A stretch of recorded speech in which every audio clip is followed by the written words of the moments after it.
Great place. I know it well. Great place. Today, my administration is making the largest emergency relief award in history to rebuild Puerto Rico's electrical grid and educational system. We're awarding $13 billion to permanently repair and replace thousands of distribution lines that should have been done many years ago. This was beyond even the storms. This was just age and a lot of the salt. The salt from that ocean is a killer for electrical stations and power generation systems. But on top of the salt, you had these massive storms or hurricanes come in, and Maria in particular was a disaster. But for many years, they've been trying to get this done, and they haven't had the political willpower in Washington to get it done, so we're going to get it done for them. We're also going to be bringing back very, very major amounts of medical work. You know, we used to have pharmaceutical manufacturing at levels that few places had, and we're going to bring that back, especially now since our emphasis is going to be making our product. So we're going to bring pharmaceutical manufacturing back to Puerto Rico. A lot of it left over the years, over a long period of time. It's been leaving and going to China and other places. So we're bringing all of that back. Well, then this is just cool. All the time, but updates now through our first alert. Certain kinds of guidance that have now been reversed. This isn't the first example of that we've seen, but you have the president openly contradicting his own CDC director. In Maria, my administration immediately deployed the full power of the federal government to bring the electric grid back online so they could at least temporarily, and it certainly wasn't a permanent fix. It was ripped to shreds. But a lot of that was ripped to shreds long before even the storm came in. For many, many years, they've been trying to do it. But we wanted to restore water supplies, and we did make emergency repairs to critical infrastructure, which we took care of, and saved countless lives, which we did. FEMA's response in Puerto Rico included the longest sustained air mission supplying food and water in American history. We supplied it for long after the hurricane was gone, the largest disaster commodity distribution mission in U.S. history, and the largest sea bridge operation in federal disaster aid U.S. history.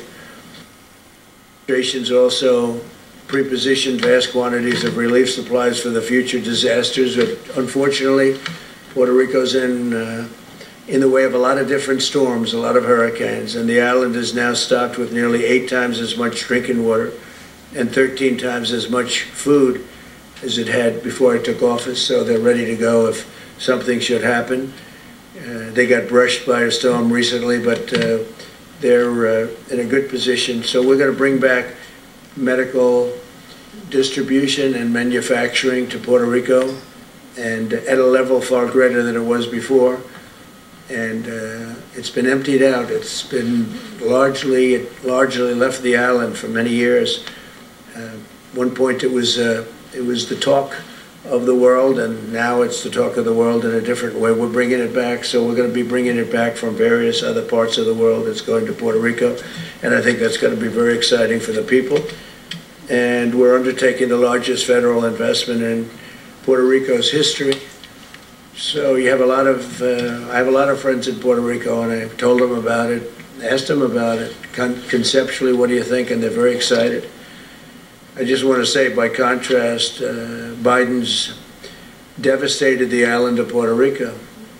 Joe Biden, what he's done to Puerto Rico, meaning the past administration, is devastating.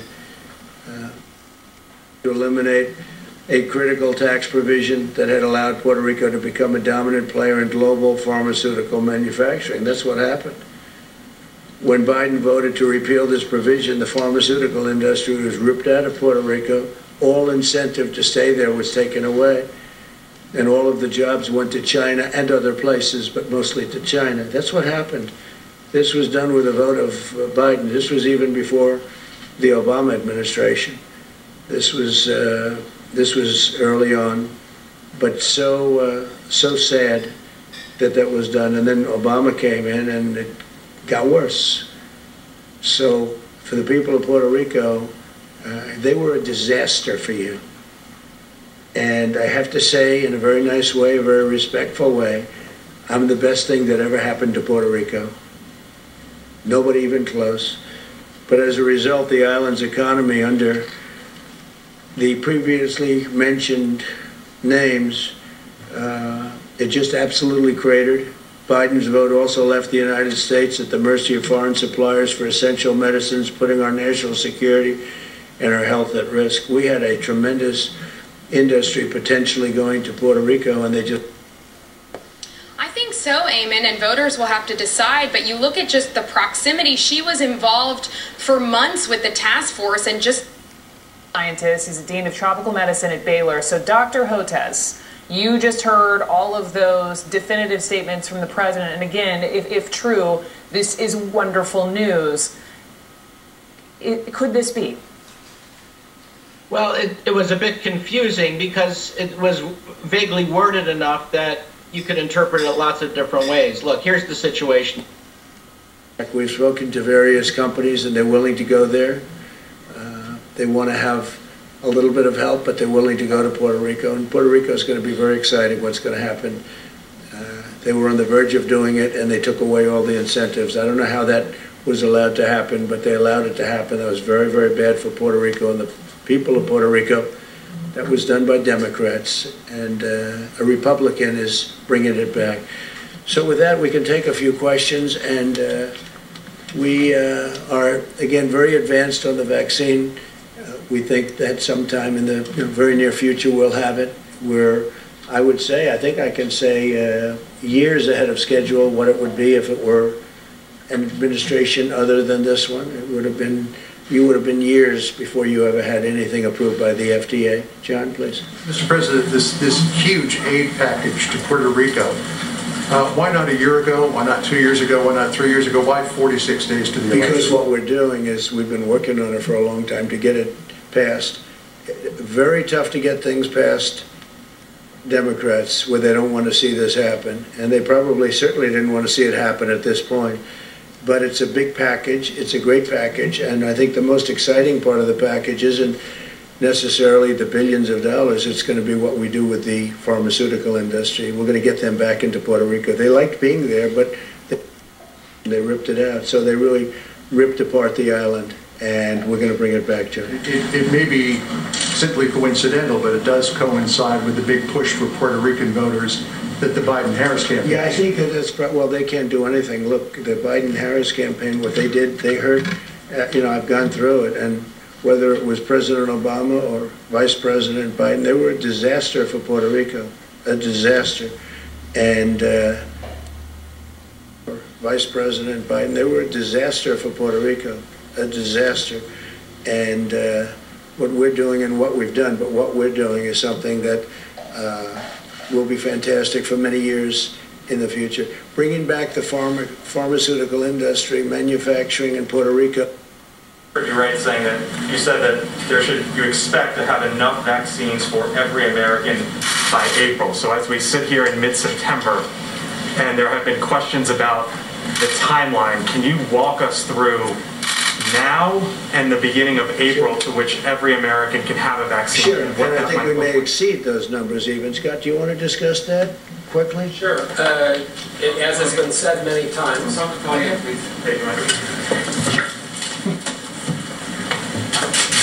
Okay. We have all the people that are involved in the actual vaccine distribution here, but we were just going through this. As of the end of the year, we will have over 100 million doses manufactured. The people who are in the prioritized list of including high risk, including first responders, will have the ability to take the vaccine. No one's being mandated to be vaccinated at the latest in January. And as we said yesterday, or I think yesterday, there will be hundreds of millions of doses delivered for people to take it during the first quarter, and so that by April, every single American who wants to be vaccinated will have the ability to be vaccinated. It's not a forced vaccination, of course. Dr. Fauci said today, basically echoed Dr. Redfield's comments that Q2, Q3, some point the summer of next year, the entire country potentially, or at least as many Americans that need to be vaccinated, will be vaccinated. Is that the timeline? We think we will. Next summer? Yeah, that's on the outer edge. We think we can beat that number very substantially. And on TikTok, sir, if you don't mind, you essentially gave you a runway today to strike a deal after the election. Do you expect a TikTok deal before the election or after the election? I think it could go quickly. We have great companies talking to us about it. You know about Oracle. You know Microsoft has been involved, and let's see whether or not they're continuing to be involved. Walmart is truly a great company. They're very much involved. They want to do something.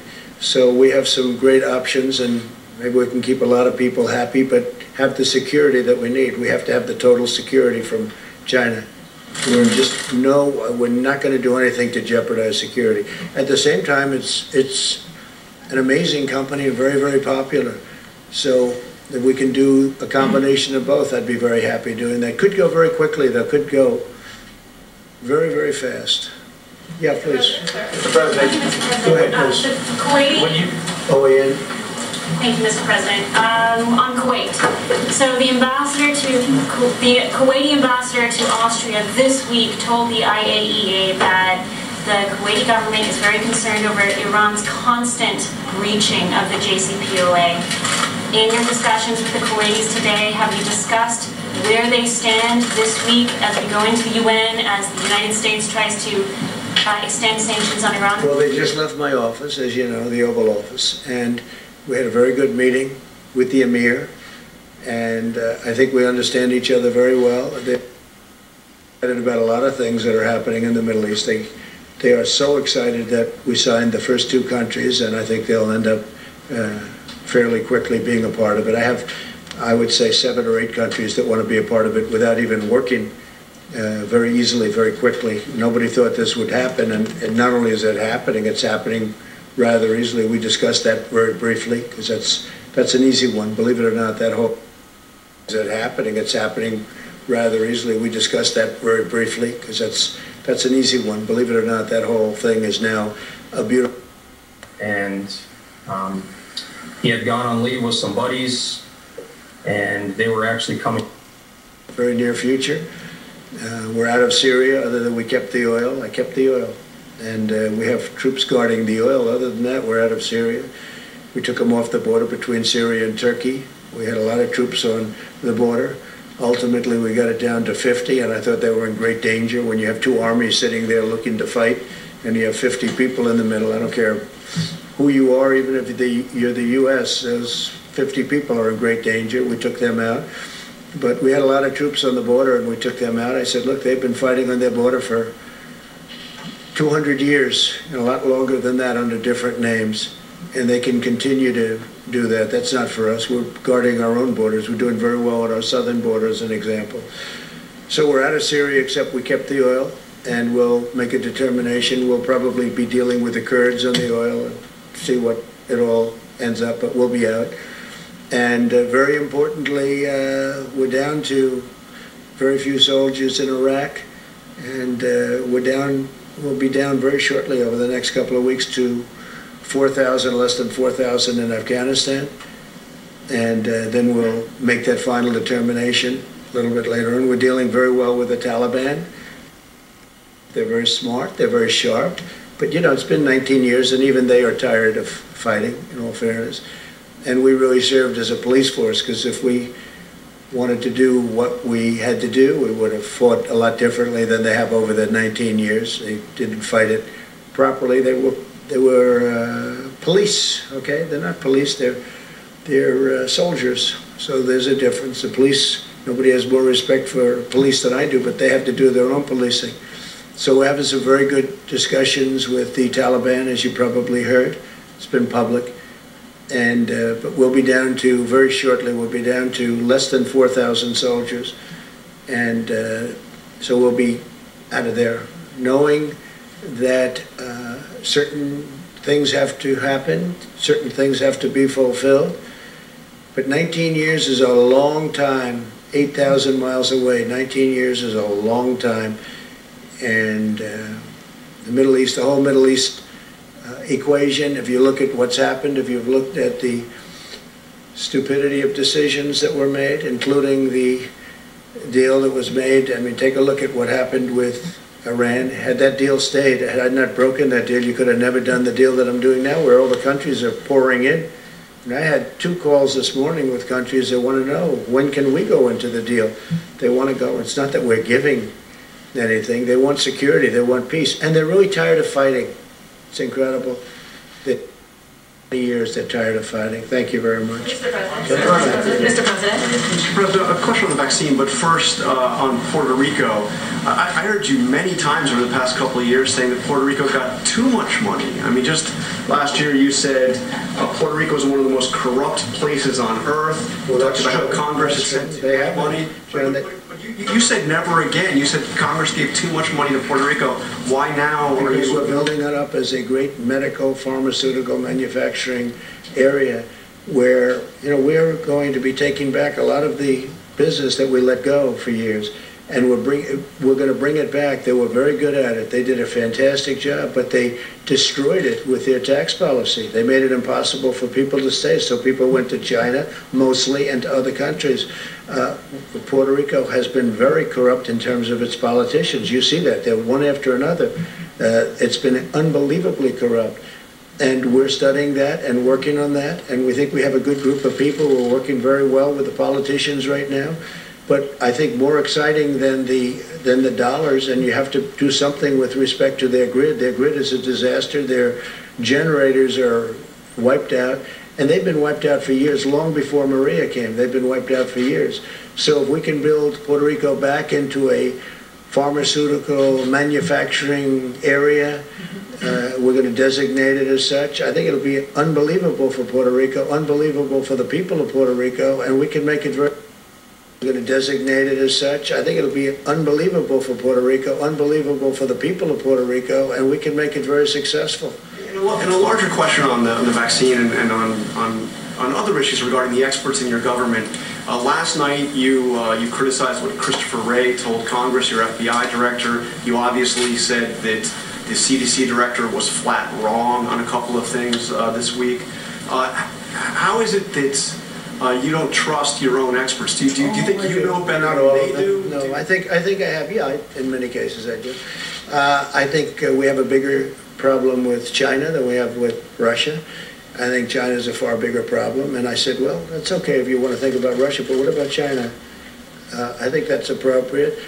I thought that the definition of Antifa was an absolutely incorrect definition, so I speak up. I like to speak up.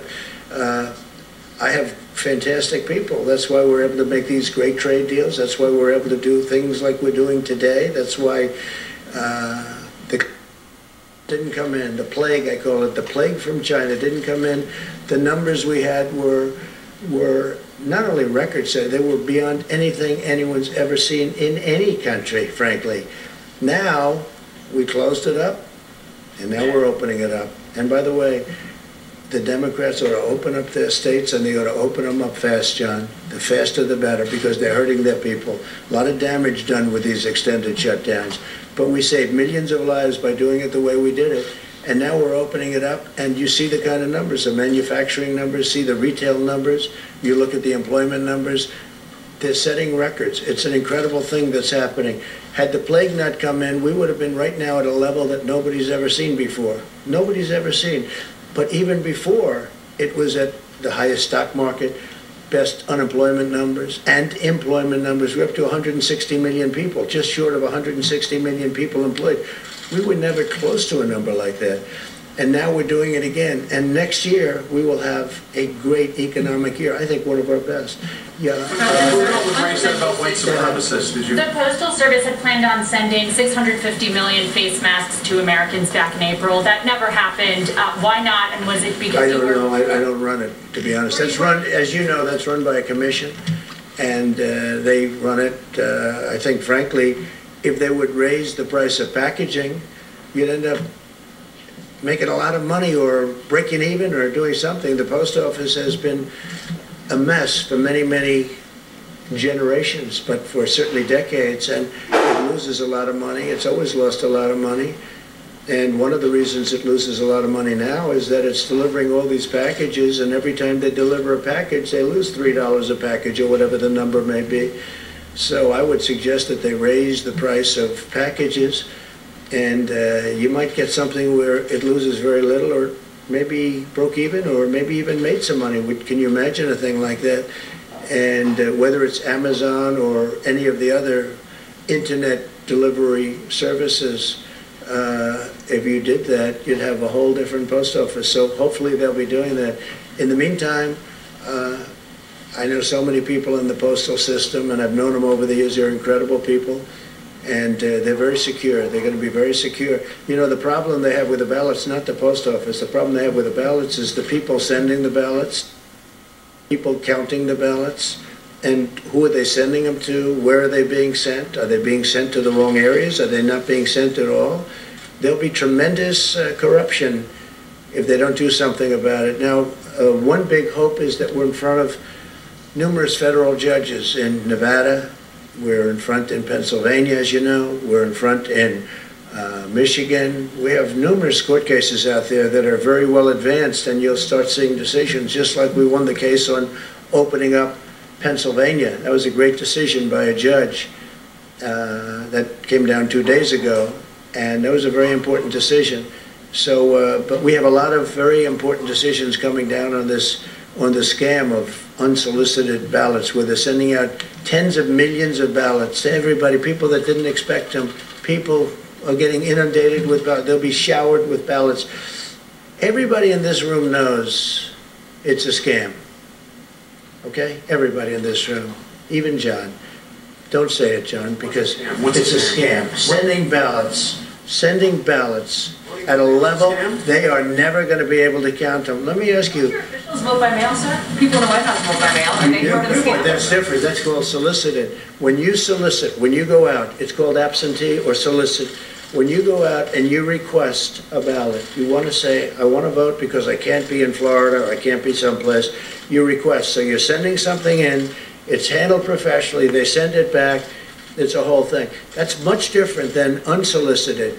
When you get millions of ballots, I heard numbers like 80 million ballots. Now, just this week, they had another one of the disasters that took place, an election. But look at what happened in New Jersey, and they had another one in New Jersey, very, very bad, different than Patterson. Look at what happened in New York with Carolyn, your Congressman, Murphy, Maloney, Carolyn Maloney. Look at that. I mean, look at that race. Carolyn Maloney had a race. It was a disaster. Ballots are missing. Ballots are fraud. These are small races. Look at what happened in Virginia.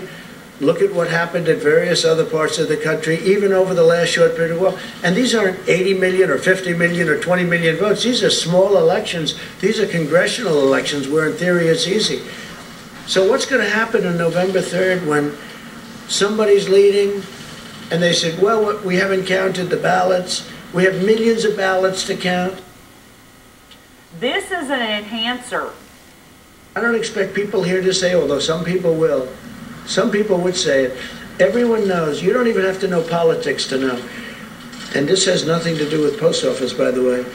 Where are these ballots going? Who's sending them? Who's signing them? You have in Nevada, you have a governor that signs something where he doesn't even want verification of the signature. So what does that mean? So he doesn't even want verification of the signature. So I think it's going to be a terrible time for this country, and we're counting on federal judges to do a great constitutional job when they're right now analyzing it. Many federal judges, like I think 5 or 6, but many federal judges, I can tell you, in Pennsylvania, big, in Nevada, very big. I believe it's in front of a judge in Michigan. We have a lot of judges have Nevada, very big.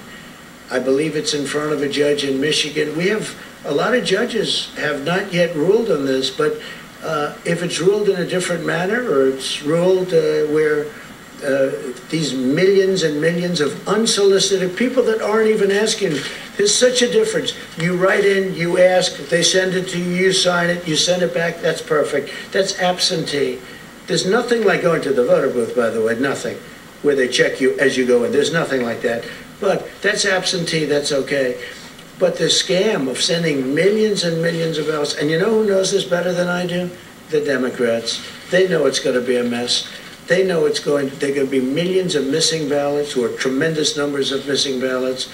You could be talking about large percentages of these ballots are going to be missing. There's going to be fraud. It's a disaster. And everybody, and it would be a lot easier for me not to bring it up, but everybody knows I'm right. And you don't have to know a lot about elections. You don't have to know a lot about politics. This is going to be the scam of all time. And hopefully the federal judges, all respected, all highly respected, hopefully they'll be able to see this clearly and stop it. Okay, thank you very much, everybody. So I want to congratulate Puerto Rico, and I think you're going to have a great period of time. I think you're going to see a rebuilding of Puerto Rico. Thank you very much. Is it still a scam if you win, sir? How do you get the vaccine to marginalized communities? All right, so that was President Trump wrapping up about a 30-minute news conference there that started with him talking about a vaccine, then talking about Puerto Rico, talking about American presence in the Middle East, and then concluding with talking about the elections and voter fraud. I want to run through just a quick list of a few points, things that the president said. He closed out that news conference by saying, everybody knows I'm right. In fact, the president is not right about several of the key points that he talked about, most notably the case of voter fraud in this country. Again, the president's own commission after his election in 2016 found that there was no, in fact, that commission was disbanded without issuing any significant report about voter fraud in this country. There is no substantial evidence to back up any of the allegations that the president has made, despite these anecdotal cases in various parts of the country. He's saying 80 million or so, and using that as a way to try and conjure up fear ahead of the elections and cast doubt about that. Manufacturers. So when people are watching this, who to believe? Dr. Hotez, the president or the scientists? Well, you always want to go to the scientists. I mean, there's just too many unknowns right now for either the president or Dr. Atlas to make those statements. First of all, we don't even know if any of the 3 Operation Warp Speed vaccines in clinical trials actually work or if they're safe. We have to know that, of course. And we are manufacturing at risk, so I believe the manufacturing numbers are possible. But then, depending on which vaccine of the 3 works, or if all 3 works, well, we don't really have the details on the distribution. Let me give you an example, Brooke. The Pfizer vaccine needs to be stored at minus 94 degrees Fahrenheit. That's a deep, deep freeze. Believe it or not, your local pharmacy or supermarket does not have that capacity for that level of freezing capacity and certainly its scale. So it's not a matter of just going to the pharmacist to get vaccinated. We're going to have to implement a specialty system just for that purpose. If that's the vaccine that emerges as the one that's working and safe, can we vaccinate all of the country by April? I don't see how that's possible. But so there's going to be a lot of unknown questions. We have about 40 minutes.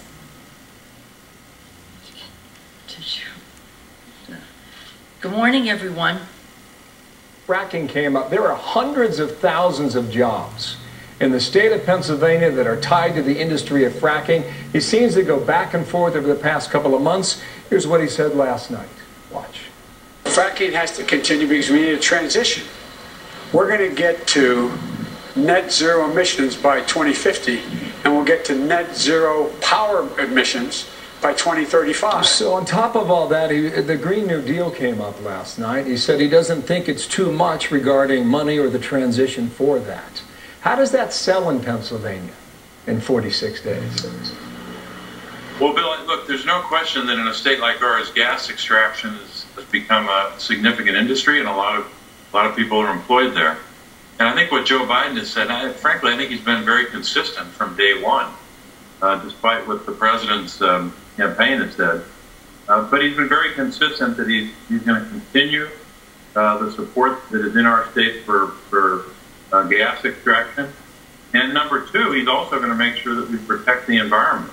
And the people of Pennsylvania want to make sure that the president, the governor, and any elected official is on the side of making sure that that you have clean water and drinking water is clean, so that when you're doing gas extraction, You're not compromising the environment, which is, in our state, a constitutional mandate, but also protecting the water supply. So I think Joe Biden, I think his position as well as his administration, where he to be elected, would be very consistent with those principles. Okay, Senator, we got to run. Thank you for your time. Thanks. We've seen case numbers start to go up quickly, and that is going to continue for some time to come. And then, as you pointed out, we're heading into the fall heating season. More and more people are opening up their businesses, and people are coming back into that setting. And I think that we surely will see activity, if not similar to, even higher than what we saw earlier this summer. And we're not going to be in any way, shape, or form saved by a vaccine that way. This will all happen long before a vaccine could be approved and even the first doses brought forward to the public. Yeah, the president earlier said they could have a vaccine by the middle of October. Let me talk to you about what the CDC director suggested earlier, which is that high-quality masks might actually be better protection than a vaccine. Do you agree with that assessment? And not only do I not agree, I think it's irresponsible for him to have said that. You know, the vaccines clearly are going to be the best tool we have. If we can get a vaccine that's 70 or 80% effective, that would be really a major step forward. We know that using face cloth coverings, or the masks as they're called, surely are part of our response. We should use them. I urge you to use them. But at best, they're part of a layering effect. By far, the most significant tool we have right now is distancing, keeping yourself out of large crowds. Don't go to bars and restaurants where transmission will occur. And, you know, the mask should be used, but to basically give the public the sense that if they use a mask, they might not need to get vaccinated, I think that was really unfortunate. Let's talk a little bit about what we're seeing happen in Europe. It is starting to see a rise in cases. How do we make sure that the situation we're seeing unfold across the pond in Europe, so to speak, does not play out here at home? Well, first of all, it already is playing out, so that's really not a question we have to ask. Remember, what happened here is when we had a house on fire back in April with 32,000 cases a day, we thought this is as bad as it could get. New York was on fire. Then we, through our efforts to limit transmission, lots of media, we got it down to 22,000 cases a day by Memorial Day. But we didn't drive it all the way down to the levels that they did in Europe and Asia. And then, of course, we saw what happened during the summer. We got as high as 67,000 cases a day. Again, after a house on fire in a number of southern and western states, we drove down transmission, but now it's on its way back up. What they did in Europe was they did drive it down to a very low level, and then they kept their foot on the brake and let it up so slowly.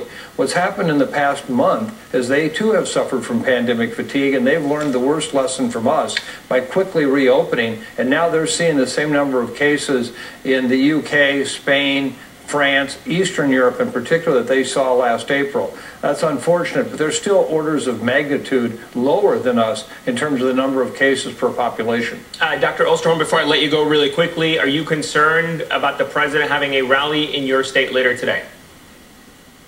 You know, anytime you have an indoor rally or have an indoor activity of any kind, I'm concerned. As I've said before, if the four original Beatles came back to Carnegie Hall, I wouldn't go tonight just in terms of indoor air. So I think outdoor air is safer. It's not perfectly safe, but where you're outdoors, you have a much lower risk of getting infected than when you're indoors. All right, Dr. Michael Osterholm, always a pleasure, sir. Thank you very much for joining us this hour. Thank you.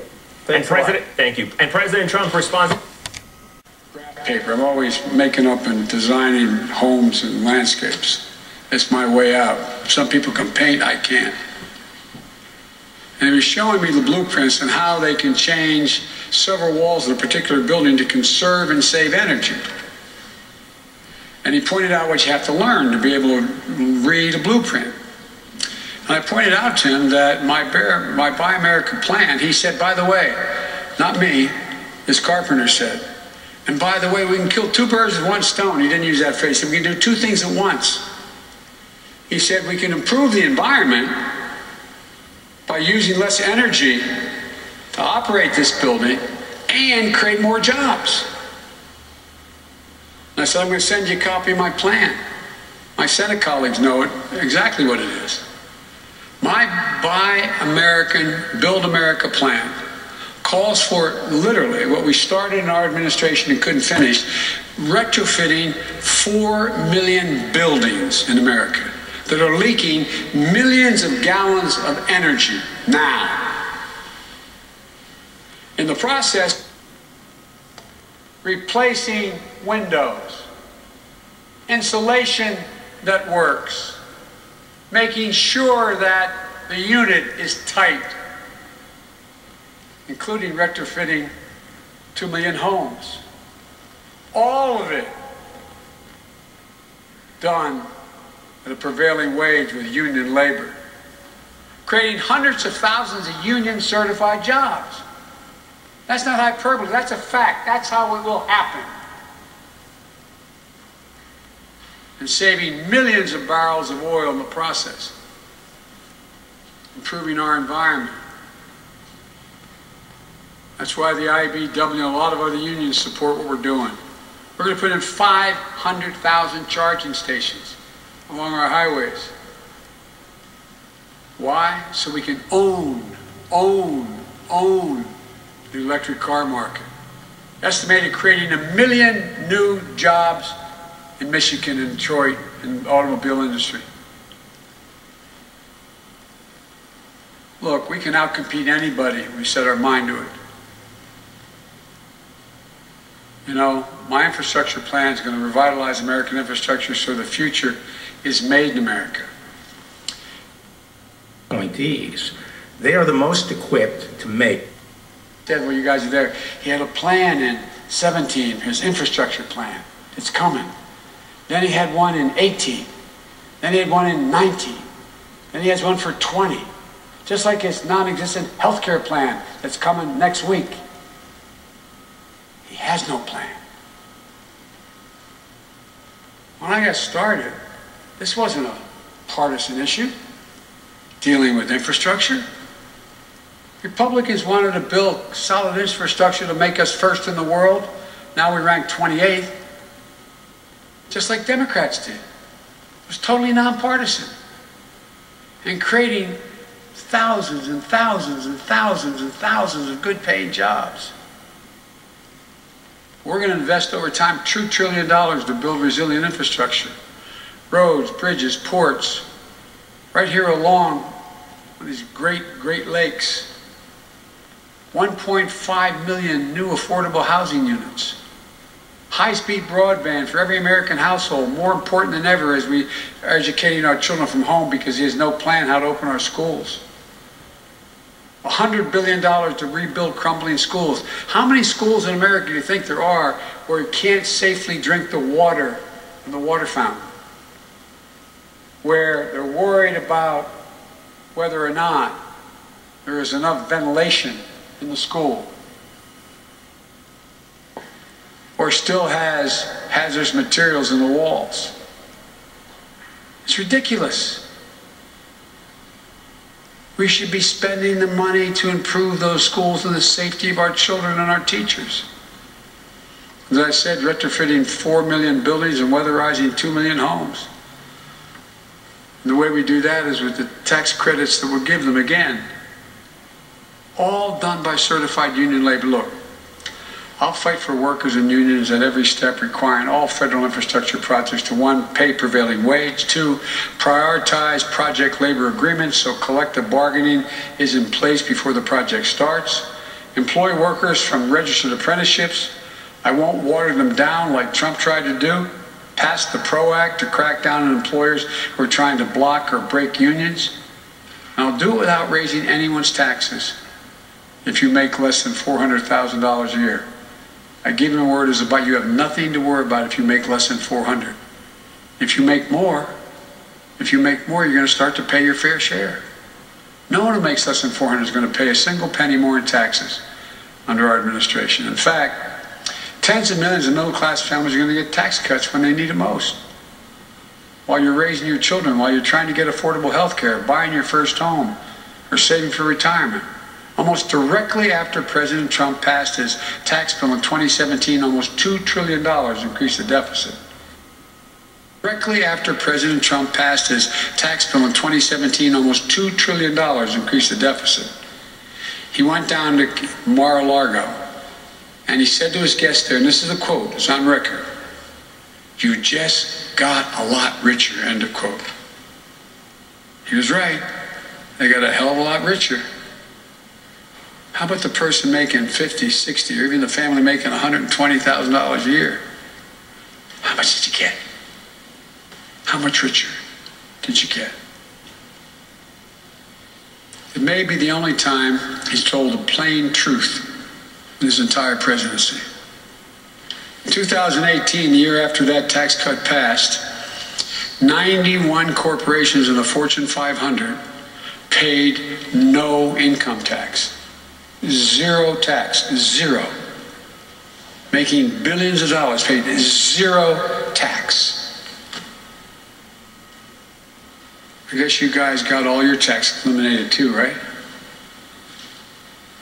He said he was going to be the lowest, he's going to lower the cost of prescription drugs.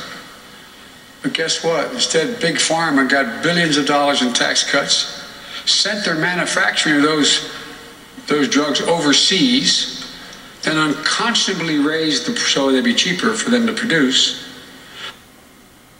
Friends, whether to choose between getting the prescription, not a joke, and putting dinner on the table. And now he says he's going to cut drug prices. Like he's going to have a health care plan. All he's done, and this big thing about he's calling on drug prices cut, all he's done, he sent to the HHS, Health and Human Services, he said, study the issue. I have a clear plan. I guarantee I'll lower prices in America for drugs by allowing Medicare to negotiate drug prices, which he said he would do. The House and Senate were ready to do it, and he said he'd veto it if he got it. If you want to participate in the Medicare program, you got to negotiate with Medicare for the price of that drug. So significantly lower prices. And for any new specialty drugs that don't have competition that are launched, I'm setting up a review board to recommend a reasonable price based on the board's evaluation.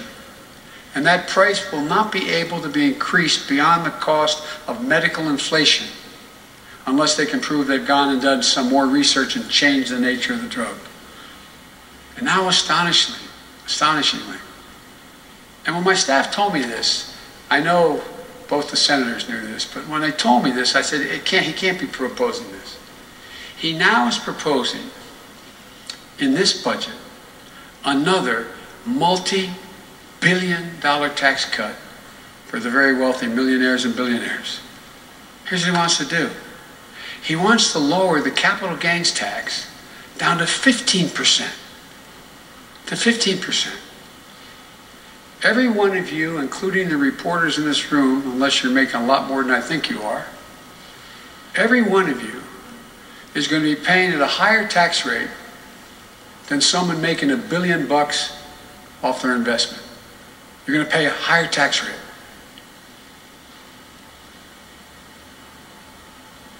Because they make their money by investing, not by the sweat of their brow. Another tax cut worth billions of dollars. And whose hide do you think that's going to come out of? Where does it come from? The deficit is already bonkers.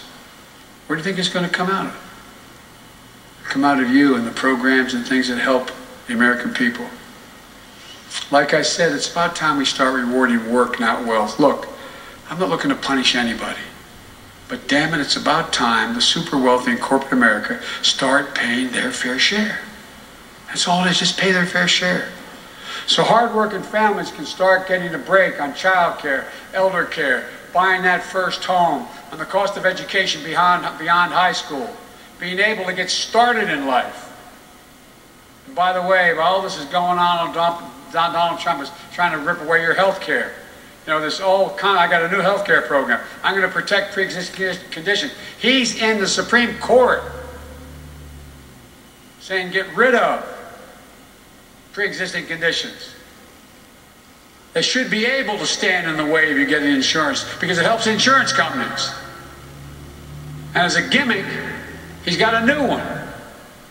He's going to end the payroll tax that you pay in Social Security. Yet the actuary at the Social Security says, if that were to occur, Social Security will be bankrupt by the middle of 2023. You may get a few more bucks in your paycheck, then go home and tell your mom and dad Social Security is about to come to an end. Dad, Social Security is about to come to an end.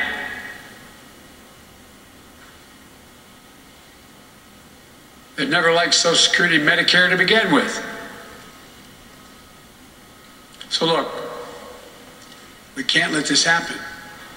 That Social Security will run dry by 2023. We're so much better than this. This is the United States of America. We have never, ever, ever, ever been unable to do something when we've done it together. Never. So it's time to stand up. Democrats and Republicans. I said last night, I don't know, my colleagues know sometimes Democrats get mad at this. I'm running as a Democrat. But I'm going to be president of the United States, not president of the Democratic Party. We must unite this country. It's the only way we can move forward. And I believe the American people are ready for it. And I believe in half a dozen or a dozen of our Republican colleagues who have been unable and unwilling to have the guts to take him on because he's so vindictive. With him gone, I think they're ready to work. Not in everything, but an awful lot. It's time to take the country back, folks. And it's going to start here today with voting in Minnesota. So God bless you all, and may God protect.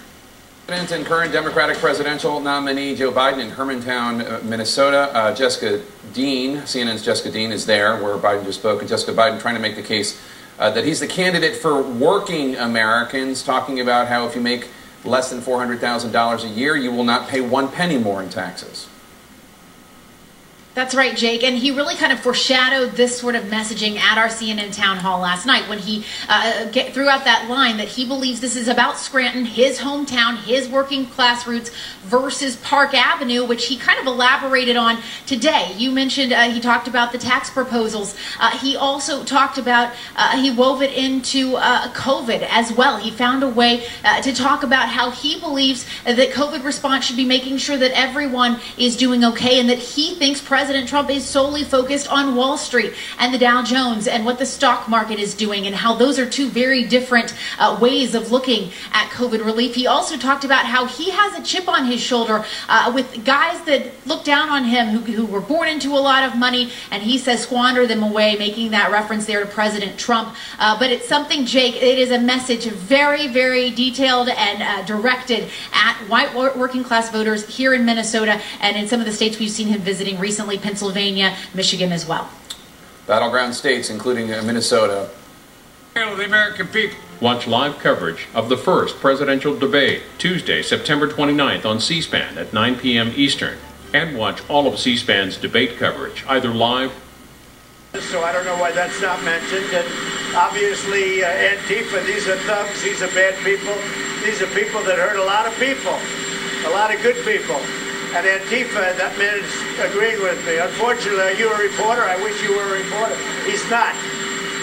He's a good person, but he's back there shaking his head. Yes, the fact is that Antifa's a bad group, and they're criminals, and they're anarchists, and they're agitators, and they're looters and rioters and everything else. You are, in my experience, that's going to be hard for Donald Trump to run against.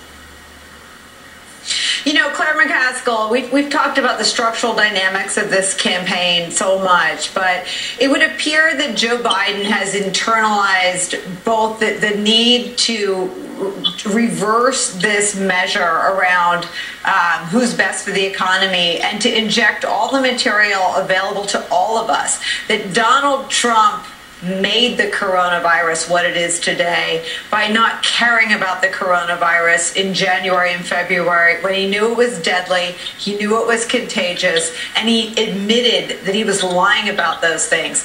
All of our economic despair right now is because we didn't kick coronavirus's butt back in January and February when we had the opportunity to. Joe Biden seems to have figured out how to connect those failures to today's economic pain. Yeah, under the overarching umbrella of integrity, competency, and, in fact, empathy, he said really basically three simple things. One, we're going to reward work, not wealth. Two, we're going to protect your health.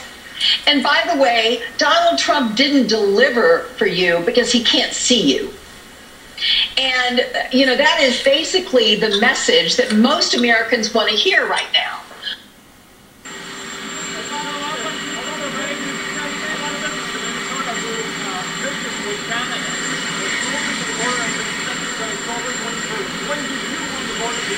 Well, we're going to see that. We're looking at the border with Canada.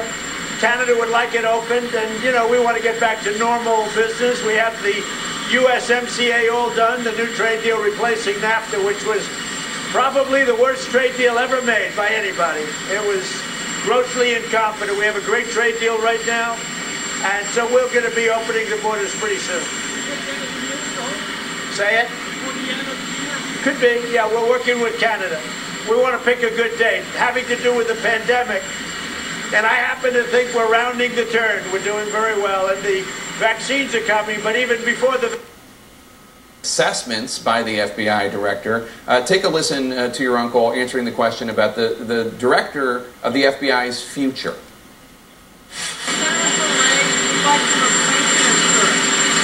So we're looking at a lot of different things, and I did not like his answers yesterday, and I'm not sure he liked them either. I'm sure that he probably would agree with me. Antifa's bad, really bad, and if you look at it, who's the big problem? The big problem is China, and we can have others also, and I'm not excluding anybody, but the big problem is China, and why he doesn't want to say that, that certainly bothers me. Yeah. So just a couple things here. I mean, what FBI Director Wray testified was that when it comes to violent groups, it would seem that white supremacists were the biggest threat within the bucket of ones that are racially based. And then about China, I think it's pretty much established among the intelligence agencies that China is the bigger threat writ large. But when it comes to election threats, it's Russia. He doesn't like people disagreeing with him publicly, and it doesn't matter how good they are at their job. Yeah, and I mean, I would rephrase that. They're not disagreeing with him. They're telling him factually accurate, they're giving him factually accurate information. And he's pretending that he knows better, even though he has absolutely no facts to back up what he's saying. So that's worse, you know, because in the process, he's undermining the American people's confidence in institutions and agencies that are in place to protect us. So it's incredibly damaging. Yesterday, a former top Pence aide, a Homeland Security aide, who worked for the Vice President and was on the coronavirus task force from day one, actually there when Trump asked Pence to head the organization, Olivia Troy, came forward in a new ad for Republican voters against Trump, in which she said that President Trump said, oh, maybe this, I'm paraphrasing here, but something along the lines of, maybe COVID isn't such a bad thing, then I won't have to shake hands with all these disgusting people. The White House says he never said anything like that. You obviously have known the president for quite some time. Does that sound like something he would say? Of course. It's precisely the kind of thing he would say. And it makes me wonder again why people who support him are okay with that, because they're the ones he's describing with the word disgusting. The president told Bob Woodward that he knew back in February that this virus could be transmitted through the air and also was deadlier than the flu. But obviously, that's not what he told the public at the time. He said the flu was deadlier. He dismissed all of the concern from Democrats as a hoax. Their concern wasn't real. So you're a psychologist, in addition to knowing the president. why would he leave Americans in the dark? Why would he mislead about this virus, knowing that that deception could actually cost people their lives because they did not know how deadly this virus was, as he downplayed it for weeks, if not months? Because he doesn't care what happens to American people, and for various reasons, he believed it was to his benefit to keep it secret or to downplay it. Look, we have so much damning information. That quote is damning. The recent news that the post office was going to send out in excess of 650 million masks, and the White House torpedoed that idea because they didn't want to panic people. I mean, we're getting to the point where this isn't just negligent, it's willfully criminal. Imagine how many tens of thousands of Americans would still be with us if we had all been wearing masks provided to us for free by the American government. It's mind-boggling. Mary Trout, thank you so much. Appreciate your time. The book, again, is Too Much and Never Enough: How My Family Created the World's Most Dangerous Man. We'll be right back after this quick break.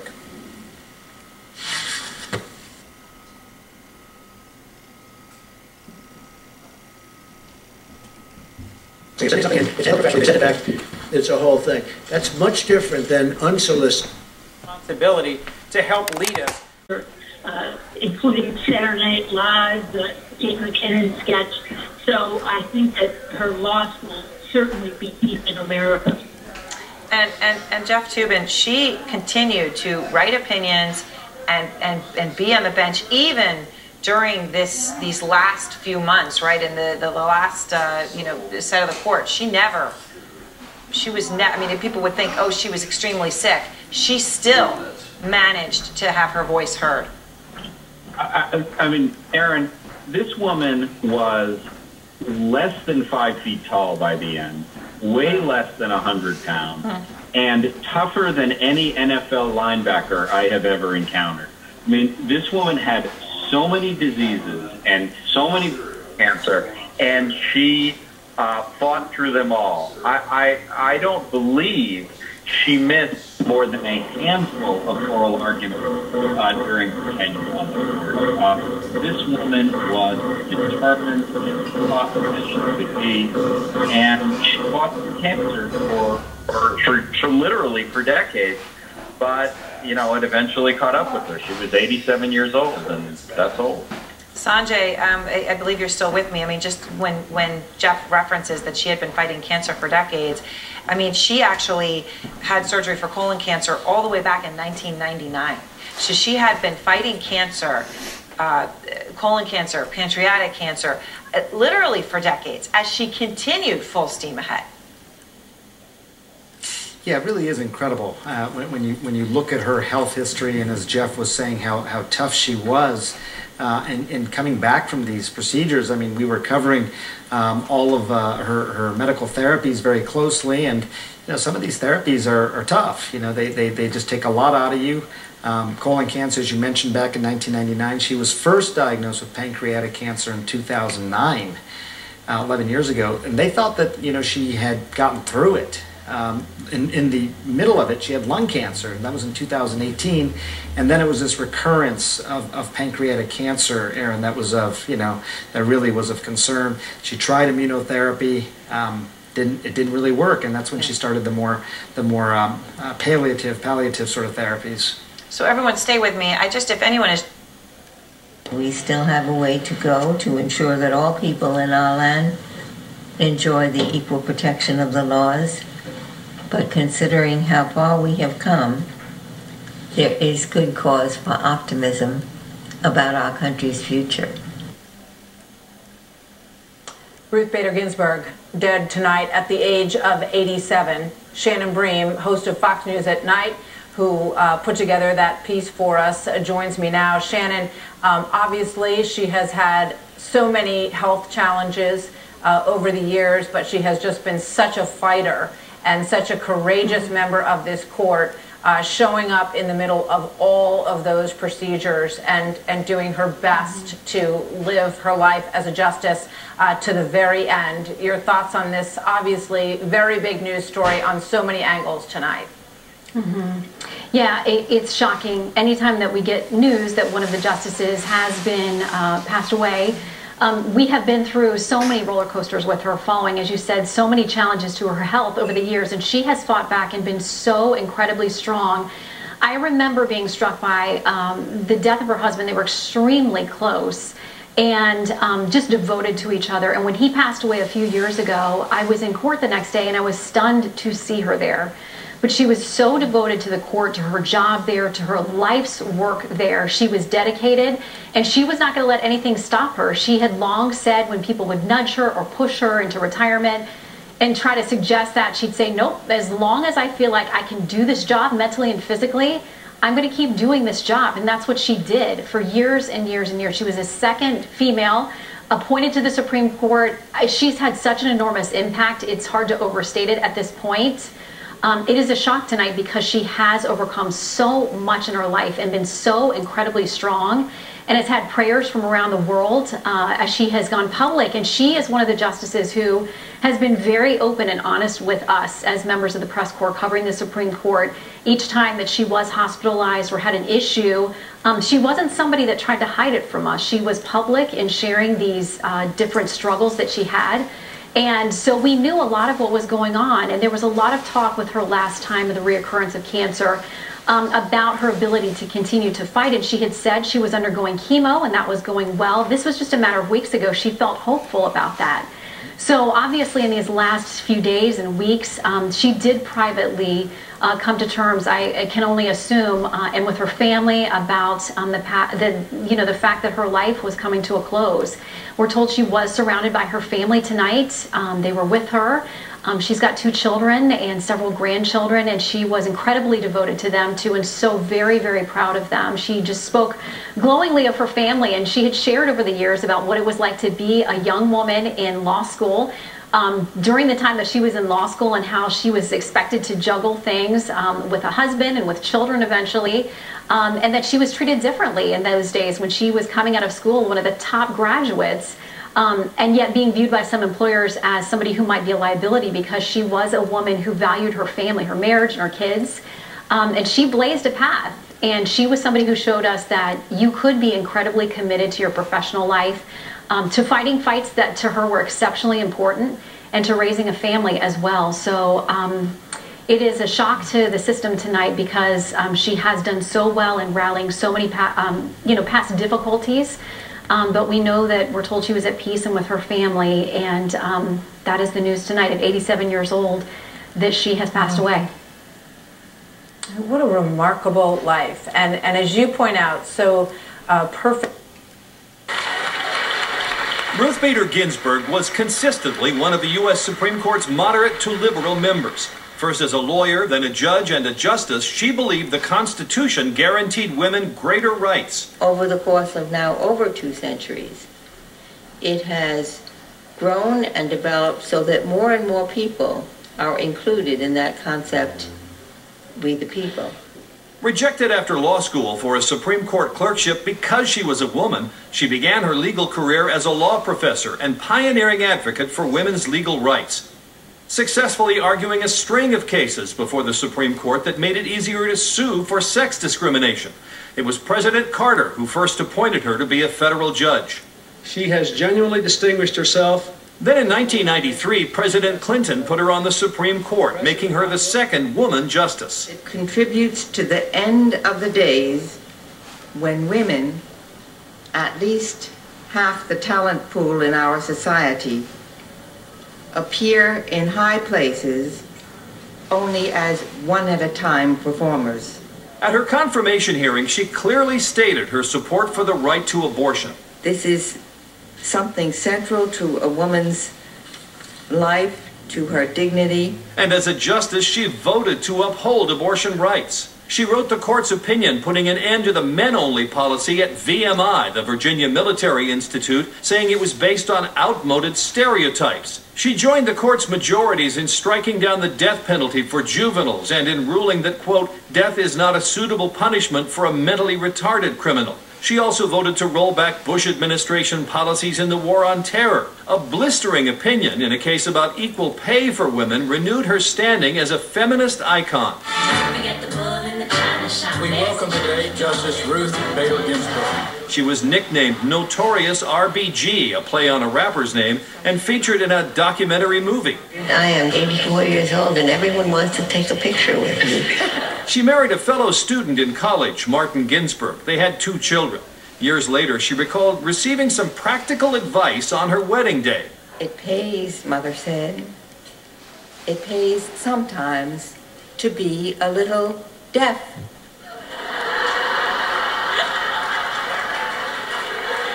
I have followed that advice with only occasional lapses, not only at home, but in the places I have worked, and even in relating to my colleagues at the Supreme Court. A passionate opera fan, she appeared in several Washington productions in full costume but in silent roles. Regular checkups and early intervention helped her recover from 3 surgeries for colon, pancreatic, and lung cancer. And doctors inserted a stent after discovering blockage in a heart artery.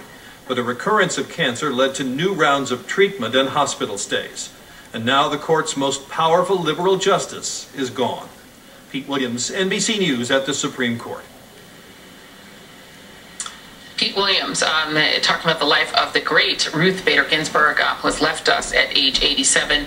I believe we have Linda Greenhouse. Linda Greenhouse, longtime Supreme Court reporter for the New York Times, has written about and documented the life and career of this great woman.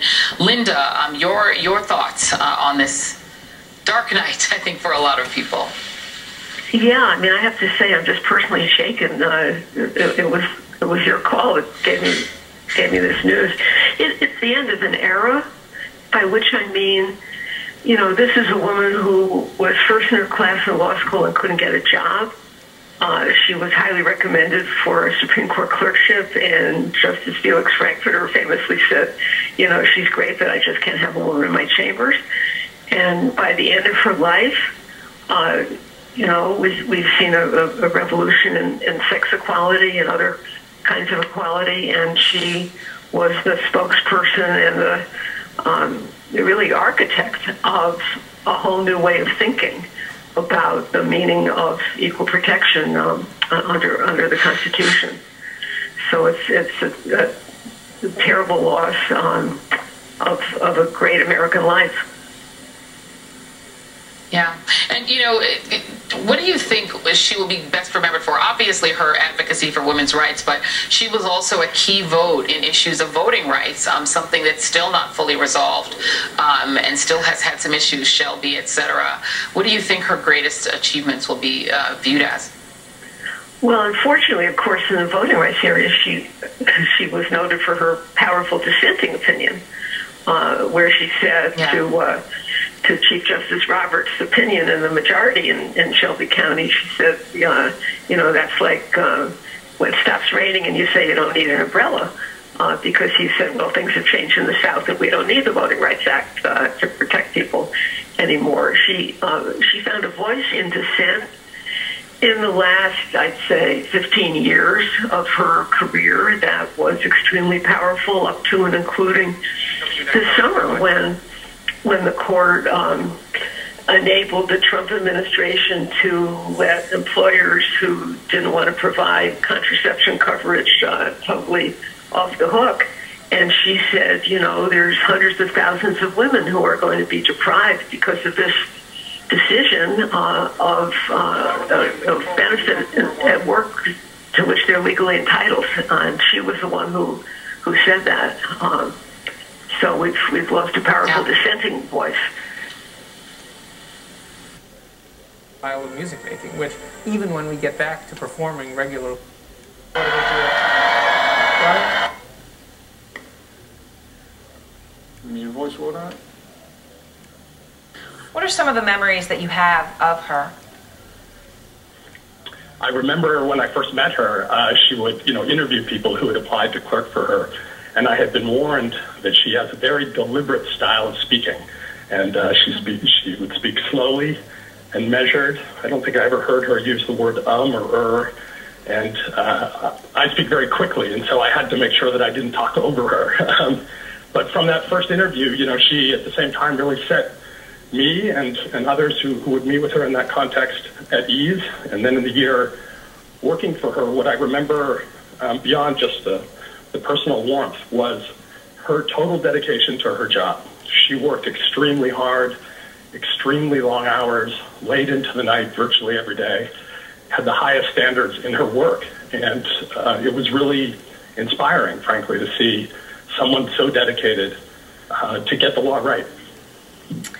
And Aaron, how much time did you get to spend with her? Did you also see the same thing? And when did you see her humor, right? The part of her that we all then started to see that made her, I guess, for lack of a better word, a folk hero. Well, I had the honor of Justice Ginsburg officiating my wedding in 2017. And recently, upon the birth of my daughter, she sent me a note and a T-shirt making her an honorary grant clerk, although I did not have the honor of clerking for Justice Ginsburg. She was somebody that just drew people in, even in her own reserved way. She was somebody who made you feel like you were part of her caring circle. In terms of her sense of humor, it was very subtle. You know, it was a great honor to be able to make Justice Ginsburg laugh. She seemed like a very serious person, but part of the reason that she, for example, and Justice Scalia got along very well is because he constantly made her laugh. And the same with her outgoing husband, Marty Ginsburg, with whom she had an incredible marriage of true partnership that really rested on the fact that he constantly made her laugh. Her own humor was more subtle. She was someone who she was always ready with a very subtle barb, and you had to kind of look for it in her writing. But she certainly appreciated family. She appreciated the institution of the court. And I'm just very struck at this moment by the fact that according to NPR, she dictated a statement to her granddaughter, Clara Sparra, and she said that her greatest wish was that she her successor not be installed by this president. And I think it's of a piece of her great reverence of institutions that she did not want this president to replace her. So she was a whole person, but at this point, what is really on my mind is just thinking about how much she wanted her legacy to not be defined by being replaced by Donald Trump. And that is the great tragedy of this moment. So Manu, let me ask you that now that Aaron's explaining that. Okay, so Manu is now not with us, but let me just lay out what Manu said on that front. He did say that obviously there were a lot of questions, but that this is something that if Donald Trump is reelected, Mitch McConnell would likely move to do during the lame duck session. And Gloria Borger is with me, and Gloria, Manu was laying out the math, right, that even if you had Democrats take women's rights and change the way the country deals with a lot of big issues. Obviously, she came from the left, but she had this relationship with Antonin Scalia on that court, who was obviously from the right, and they got along fabulously. And I saw them together at an opera event in Washington, and it was quite something to see when they were both on the court. You know, she talked about her faith. She was the first Jewish woman on the Supreme Court. Antonin Scalia, obviously, a very strong Catholic, but they were both people who I think cared so deeply about their religious culture and background. And of course, opera, which has been mentioned, that was something that they shared. And she was just such a remarkable figure and someone who was so admired, I think, by so many people. She was herself. She had a great sense of humor and obviously just an enormous intellect. So Brett, obviously, you know, it feels, you want so much to just be remembering her life, and we will do that over the course of the next several days and covering her legacy. But we are within a breath of an election in this country. And as Mark Thiessen just pointed out, the president does have a Republican Senate. So your thoughts as we are 46 days away from a presidential election, given the history of what has happened in the past in these situations? This is truly remarkable as far as timing. 46 days to an election. Senator McConnell, the majority leader, has said if that happened before the election, he would move forward. And, you know, we talk about what moves an electorate. This potentially moves an electorate, but you could play it, Martha, both ways. Tonight is about the life and legacy of Ruth Bader Ginsburg, but make no mistake about it, filling that seat and who does it is going to be a major, major part of this election. It absolutely is, and it will. Yeah, and I, unfortunately, I think that no one doubts that it is not going to be pretty, and that this fight is going to be perhaps one of the most epic political fights that we've seen in a very, very long time, because you're right, we should take our time and take a moment to pause, to reflect on this great woman and her contributions. But politics doesn't wait for long, and doesn't wait for much, and doesn't pause for much, and doesn't respect much. And unfortunately, I think it's coming. Thank you to all my guests. Thank you so much, John Meacham. I always appreciate your voice. Thank you to all my guests on this sad night. Justice Ruth Bader Ginsburg has died at the age of 87. MSNBC will have continuing coverage all night long. All In with Chris Hayes starts now.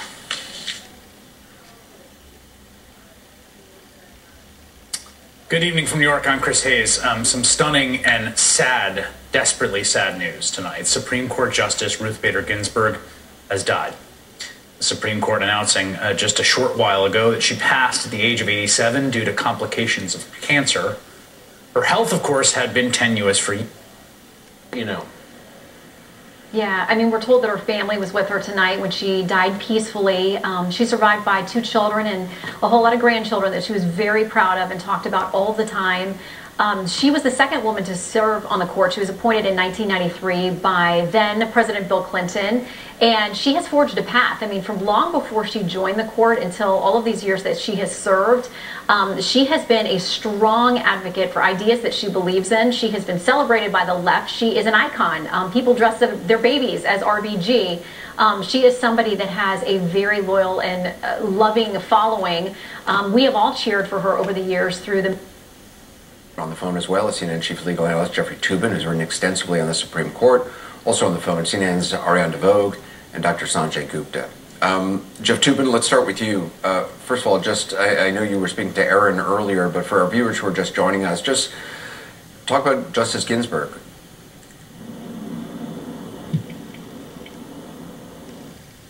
Jeff Toobin, can you hear me? Okay, we don't have Toobin. Let's check in with Sanjay Gupta just to talk about the medical aspect on this. Sanjay, pancreatic cancer is obviously... I'll tell you, the White House is still the White House, no matter how you do it. And I get to this gorgeous, beautiful place, and I'm up at the incredible suite level, and there's Abraham Lincoln's suite. It's called the Lincoln bedroom. Remember, Clinton used to lease it out to people for money. They never changed, do they? Remember when Barbara Streisand, she's another beauty, by the way. But remember, Barbara Streisand used to stay in that suite, but which was the only problem I had with it. But tell me, no, but I do like her voice. I do, I really do. Some of them I don't like even their voices. But she used to stay there, and I'm standing in the Lincoln bedroom, the history, the whole thing, the bed, the desk, the Gettysburg Address, the beautiful 7 years ago, this beautiful Gettysburg Address. He wrote it there, and also on his carriage ride up to Gettysburg. He delivered the Gettysburg Address, and they say the only one that got worse press than I did was Abraham Lincoln. Did anyone ever hear that? And I said, no way they got worse. Maybe he got bad, but no way he gets worse. Now people are starting to say, it's probably true. I think you get the worst. Now they used to say, no, Newt Gingrich, great guy. He said, no, Abraham Lincoln got the worst press. They were worse to him than anybody. He was a very depressed person. His wife was very depressed. It was a depressed kind of a thing. He said, about again. She said that she would resume her duties. It's a tough therapy that she went through. It's a lot to go through for anybody. Obviously, someone who's in their mid to late 80s, even harder. But she seemed to be doing okay. But I think at that point, Anderson, I think going back to July now, it was pretty clear that this cancer was not going to be something that was going to be effectively treated. They just didn't know how quickly it would spread. Baby, you got me a cross. For some reason, that the president, as you know, the president watches the news more closely than most people that work in the news, and I'm sure he will have a response. I'm sure that there will be a response that is first a tribute to Ruth Bader Ginsburg, and then very quickly after that a question about next steps. But the first step I would fully anticipate from the president will be a tribute to the death of an American, to an American icon who has just died. Jonathan Carr, ABC's chief White House correspondent, thank you so much, my friend. We're going to be joined now on the phone with Mary Bruce, our chief congressional correspondent. Mary Bruce, what's been the reaction on the Hill? Well, we are still, of course, keeping a close eye to see how Congress reacts, but of course, everyone wondering, what are Republicans going to do next? The Republican leader in the Senate, Mitch McConnell, has made very clear that he will try to fill this seat, even though we are now under 50 days to an election. Timing here is going to be critical. They don't have a lot of time, just until transition in early January, to try and fill this seat. But Leader McConnell has made very clear that is his intention, even though, of course, it is the opposite of an argument that he made when there was the fight over trying to appoint Merrick Garland to fill the seat by Justice Scalia. In 2016, at the time, Mitch McConnell, of course, said that it would be up to voters to make that decision. But now he says this is a very different situation. He says it is a completely different game, essentially, because he says currently, of course, Republicans are in control of the Senate and of the White House. He says that changes the calculus.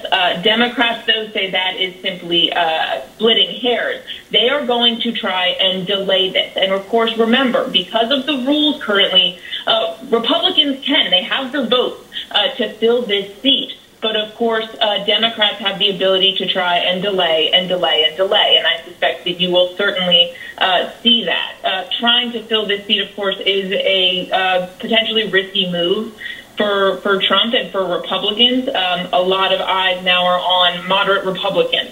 A handful of critical moderate Republicans, several incumbents who are in tight races, could they potentially be swayed to try and oppose a rush to fill this seat? It, of course, just takes 4 votes to flip this, to try and block whoever the president puts forward. I think right now the Hill, much like the White House, as John Carl says, is simply trying to absorb this news, this tragic loss for the country. But of course, everyone, given the timing of this now completely changes the calculus as we head into this election, and all eyes now on Senate Republicans and their next move. Mary, some news is just coming into us. ABC News has confirmed from several sources close to President Trump that he will put forward in the next few days the name of his nominee. That does not surprise me. Of course, we know that the president is eager to try and fill this seat, maintain the balance, or change the balance on the court, of course. This is, as we mentioned, a lengthy process. There is time to try and fill this seat, but this is not something that happens instantaneously. There, of course, you have hearings, you have a nominating fight, you have plenty of time, of course, for whomever is put forward to go through a certain vetting process. But Republicans, I suspect, are going to try and do their hardest to push through whomever the president may name. Mary, a final question. Any sense of what kind of nominee, certainly we know it'll be a conservative, what kind of nominee we expect the president will put forward? Well, he has, floated some names, but certainly, everyone is wondering exactly who this will be. We do know, of course, that it will be a very conservative justice. I suspect the president very interested in trying to change the balance, but it is just such a monumental decision, and he will have to pick someone who is not too controversial, someone, of course, who can potentially be confirmed in now what is a very short amount of time. And certainly we have seen his previous nominees face an intense scrutiny. Justice Kavanaugh's confirmation hearing it was something that I think was certainly not the way that the president and many expected it to go down. So if the president wants to do this quickly, it is going to have to be someone that Republicans can unite around, especially getting the support of vulnerable Republicans who are in difficult political positions right now. Mary Bruce, ABC's chief congressional correspondent, thank you so much. Joining us now via phone is Kate Shaw, Democratic Party, whose first choice wasn't Joe Biden. I'm thinking about a lot of the voters who supported Senator Bernie Sanders in the primary. And something I've been noticing among those folks, those voters, is they're saying to each other online, in person, in different forums, that I'd vote for Joe Biden. No, you get 10 years, but you can take it down to 3 weeks. It says 10 years. So these guys had just gotten there. I had a news conference because I had to let them know about it, right? We've got many people in jail right now that from before, nobody even talked about taking statues down. No, but I looked at the Andrew Jackson, right, with the ropes, and I'll tell you, the police did a great job, and Mark Meadows did a great job. He said charge. They charged, and they took these guys out, and they were fairly tough. Constitution, of course, the decision when to nominate someone for a vacancy on the Supreme Court is entirely up to the president. So in terms of the Constitution, he can. And then it comes down to advice and consent of the Senate. And so certainly there is time. His term, this term, his first term, hopefully, as we all anticipate he will get reelected, is not up until January 20th. So he certainly has sufficient time if he chooses to do that. And then this will fall into the hands of the Senate, who will determine their advice and consent pursuant to the Constitution. What will happen quickly if the president decides to do that? I mean, do you anticipate social volatility? I mean, how intense a moment would that be? We said the last time the president got justice on the Supreme Court, I mean, the country stopped and the left did things I didn't think any political movement would ever do. What would happen if the president did that now, do you think? Well, I think this is why it's so important that the American public recognizes the importance of the Supreme Court. And, you know, when President Trump released his list of nominees, that got hardly any media attention. But now I think it's going to be front and center over the next few days. And it's so critical for Joe Biden to put forth his list, which he's refused to do. And should the president move forward with a nominee, I hope that the Senate, particularly the Democrats that are on the Senate Judiciary Committee, will treat this fully and fairly, and they won't politicize it, and do everything that we all lived through with the Kavanaugh confirmation, and that they will give it the full attention and respect that a Supreme Court nominee deserves. Yeah, that was an atrocity, what they did. And you make a very fair point about Biden releasing his list. I hope he does that. Jen Ellis, thank you so much for that. I appreciate it. On equality and other things, someone was just darn smart. You know, just analytic power was off the charts. And we lost today the best of America. You know, there is no replacement for Justice Ruth Bader Ginsburg. I want to circle back to something you said, because her husband, Marty, who is a tax law professor and a cherished partner for years, and they had a truly incredible relationship. It's just it's a wonderful part of the story of Ruth Bader Ginsburg, who of course was this remarkable trailblazer in an incredibly male-dominated profession, knocking down barriers against women in that profession time after time, and had this relationship with a husband who was so evidently gleeful and supportive of this sort of lifelong, career-long battle that she waged against those barriers. Yeah, I mean, we could learn so much from the way she lived her life. I mean, also her friendships with people across the aisle, which maybe we'll talk about in a minute. But, you know, she was a trailblazer. This is the person who was the first woman member of the Harvard Law Review, and she had a child at the time. She was the first person to be hired with tenure at Columbia Law School. She writes the first case book on women's equality. She brings 6 landmark cases to the Supreme Court on women's equality. You know, she's the second female justice ever in our nation's history, and the first female Jewish justice ever. So she did all those things, and part of that was possible because she had a husband, Marty, who reveled in helping his wife and you know, learned to cook because she didn't want to do that, and she needed more time to write and things like that. And what a lovely model for our future to think about and reflect on that. I want to bring into this conversation Melissa Murray. She's a professor. Mentoring and supporting other women. She has become very close on the Supreme Court to Elena Kagan, who is younger than Ruth Ginsburg's daughter. I mean, they have a very close relationship. They are both legal. They were both legal academics before they became judges. She certainly has a mentor relationship with Elena Kagan, and Elena Kagan is going to be in a just a trio of liberal justices now, if Donald Trump can succeed in confirming someone, which is not a foregone conclusion. I'm sure we're going to spend some time talking about that. But just because Donald Trump wants to fill this seat, and just because Mitch McConnell wants to fill this seat, they still need to hold all their Republicans, or 49 of them, or 50 of them, so they can get Vice President Pence to fill a tie, to break a tie. You know, it's not over. So let's we're going to put a pin in that discussion, but that's not a foregone conclusion. Also, Jeff, when you look at her past, the career, you talked about the career she had before, but the life she had before the career she had before the Supreme Court is also just really extraordinary. Where she came from, raised in Flatbush in Brooklyn. She had a sister who had died as a child, I think when she was still very young. Her mother died when she was just about to graduate high school. She went to Cornell. She then met her future husband at Cornell. They get married like a month after she graduates from Cornell, and she ultimately had a child, and then after being married and had a child, went to Harvard Law School.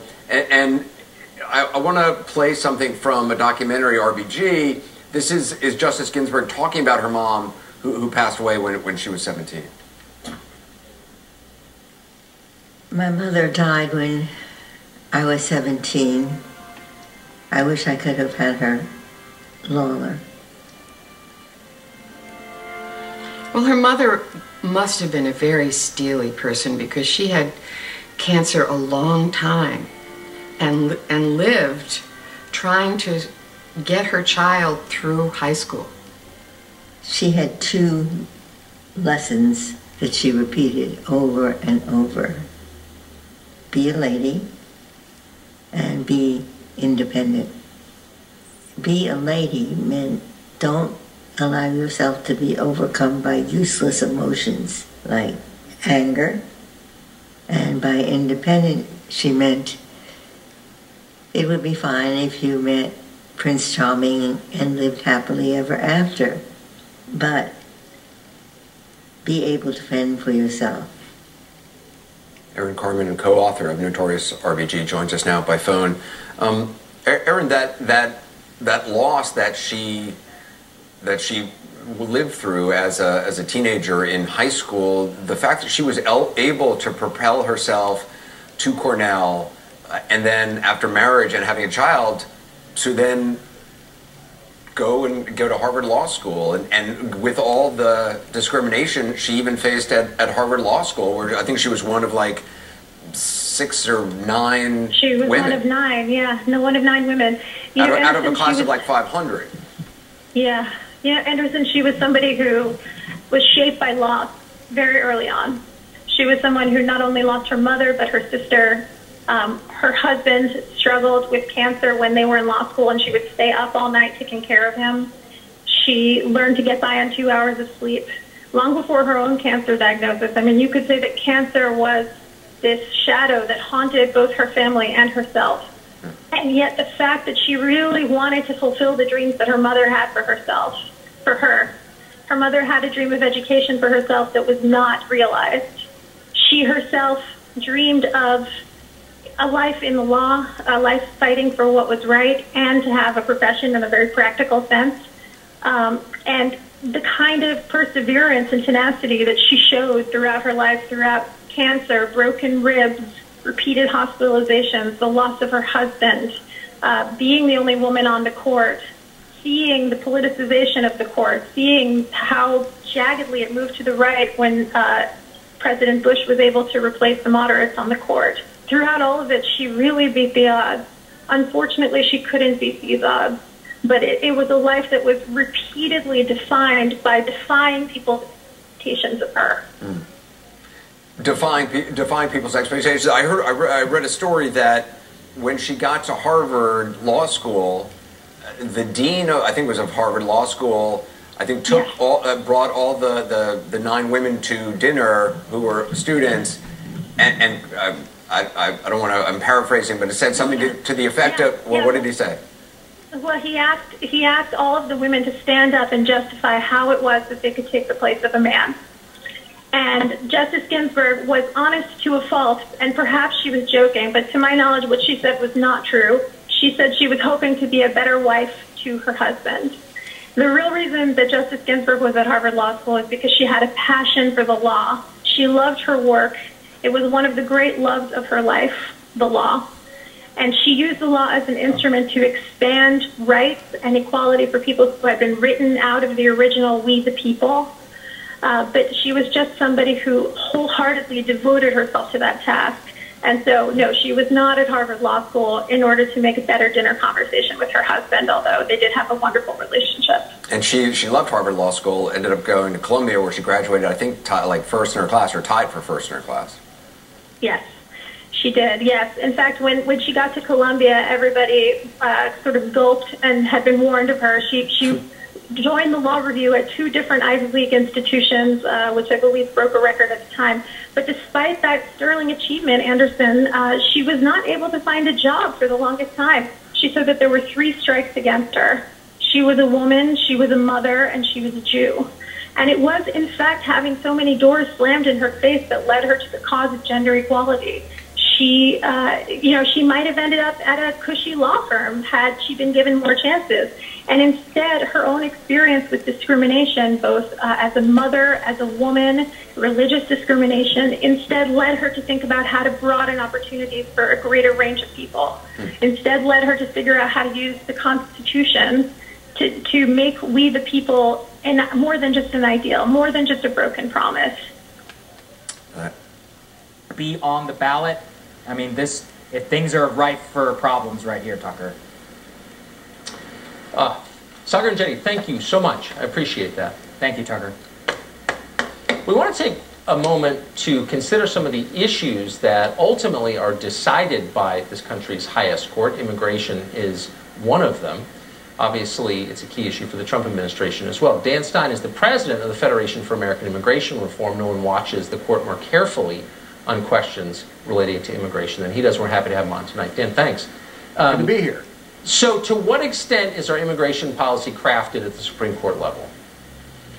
Certainly major issues that define our constitutional norms, our separation of powers, which are very important in immigration, are definitely decided at the Supreme Court. Justice Ginsburg was a part of that faction that sought to erode the traditional deference the courts had traditionally given to the president in matters dealing with border security, border control, and procedural process for aliens at the border.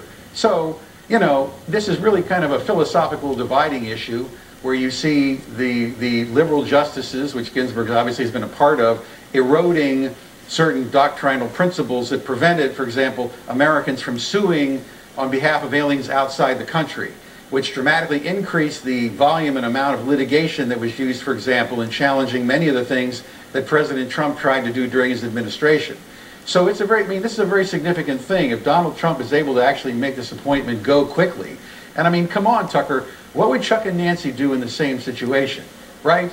McConnell's got to put somebody up there quickly. So does the president, because this is his chance to really put his mark on the court and restore this idea that Congress makes the immigration laws and the president enforces them under these broad delegations of authority. Otherwise, the system spins out of control.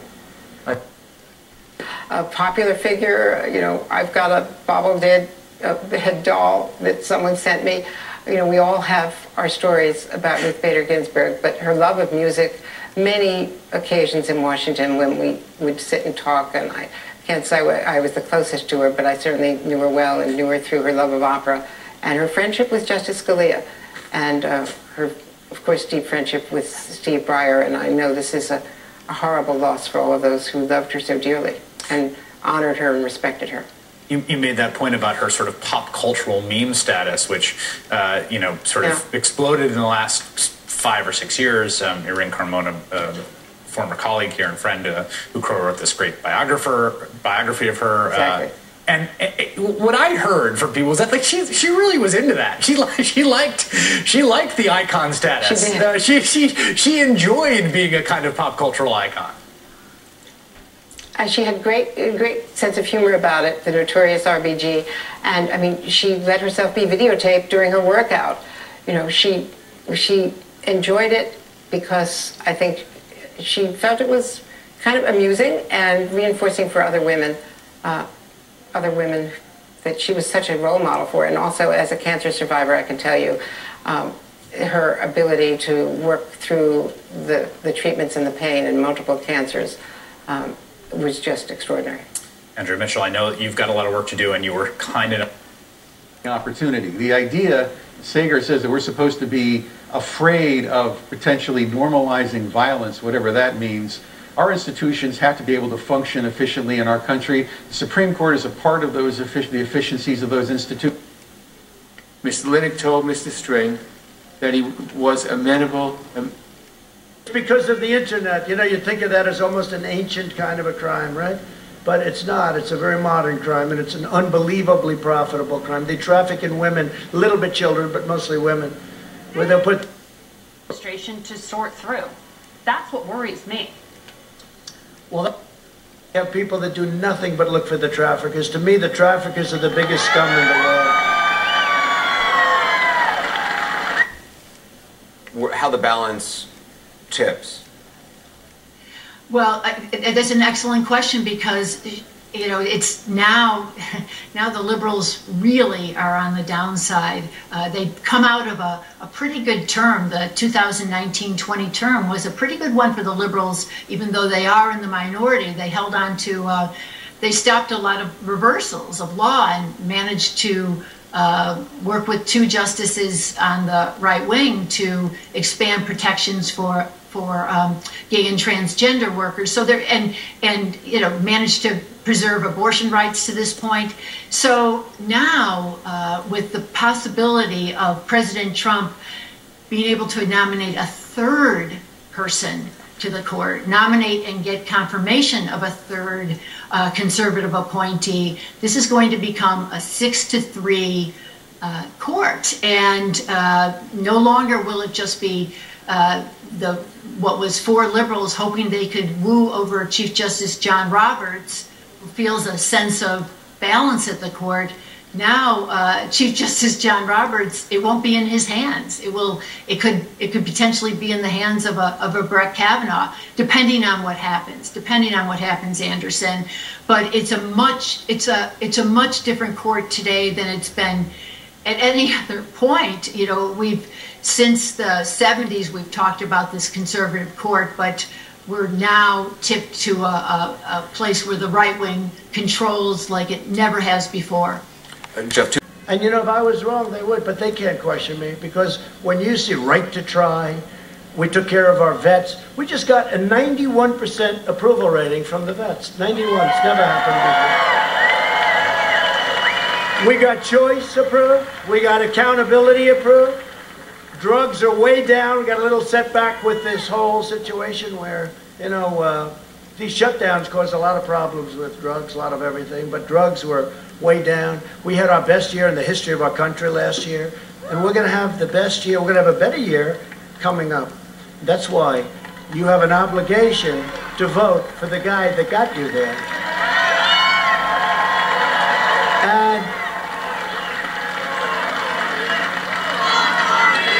And remember this, and I really appreciate this. Thank you.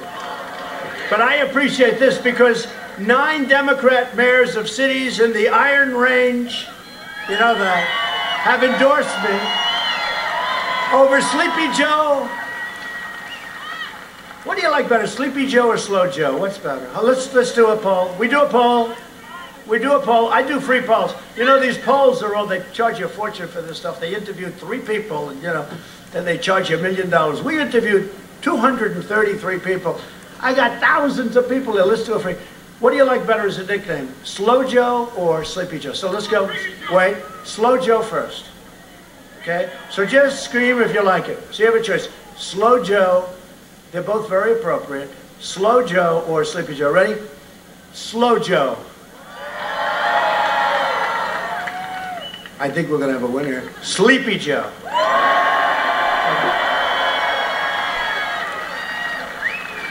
Now, a lot of people say I'm too nice at Sleepy Joe, that I'm actually being too nice. I don't know. He's a sleepy guy. But Biden is going to shut down your iron. Remember, it wasn't just the tariffs that put on your competitors that were dumping iron ore and steel. And if there's any greater reminder now, we now possibly see the balance of the Supreme Court being held. So if there's any election for you to vote on and to get up and do so for your ancestors, for 2 generations yet unborn, it's this election. And I'm sorry, it's going to take me a while to have patience with people that don't understand the urgency and don't participate.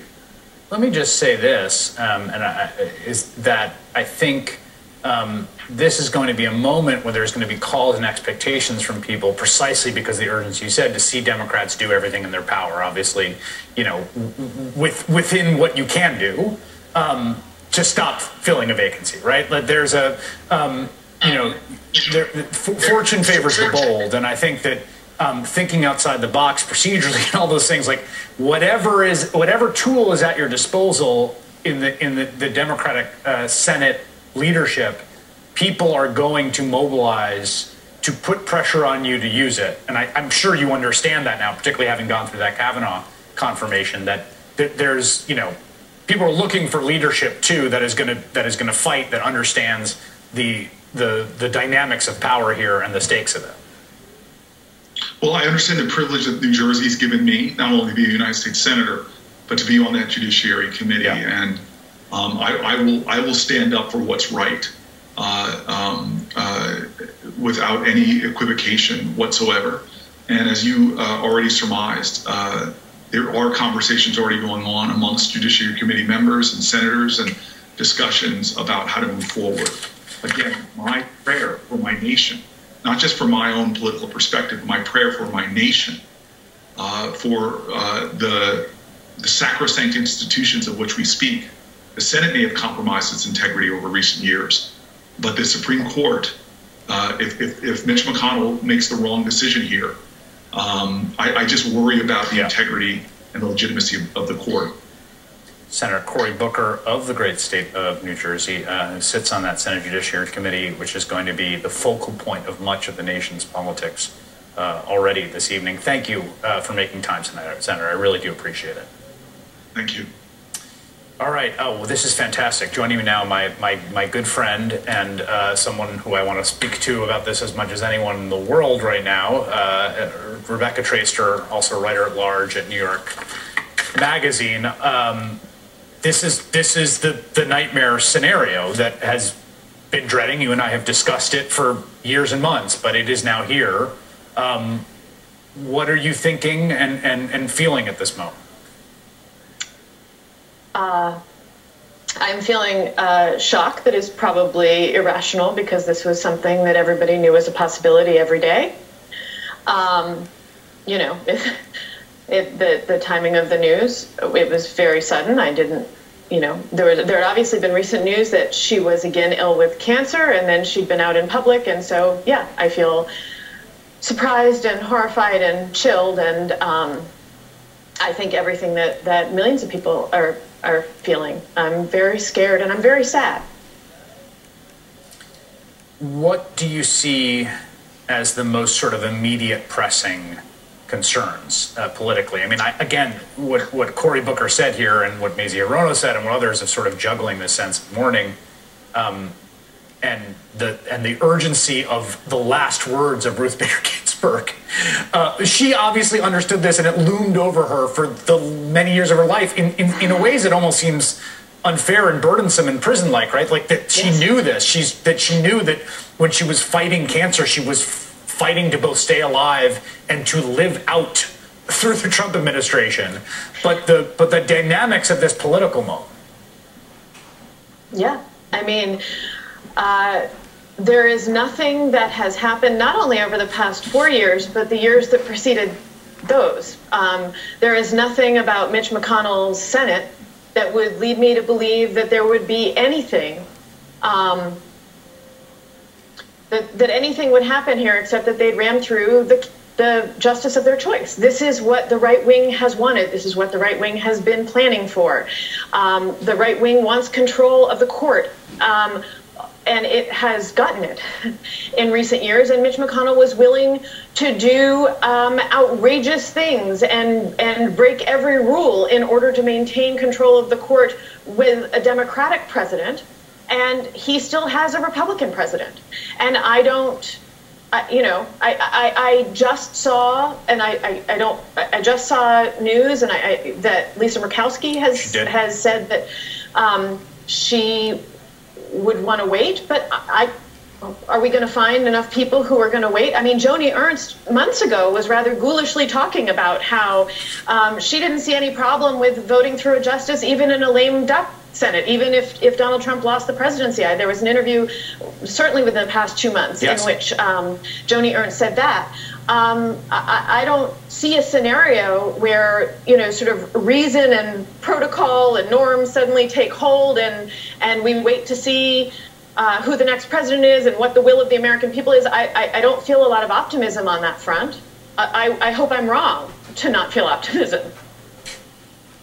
Happy to have her on tonight. Molly, thanks for coming on.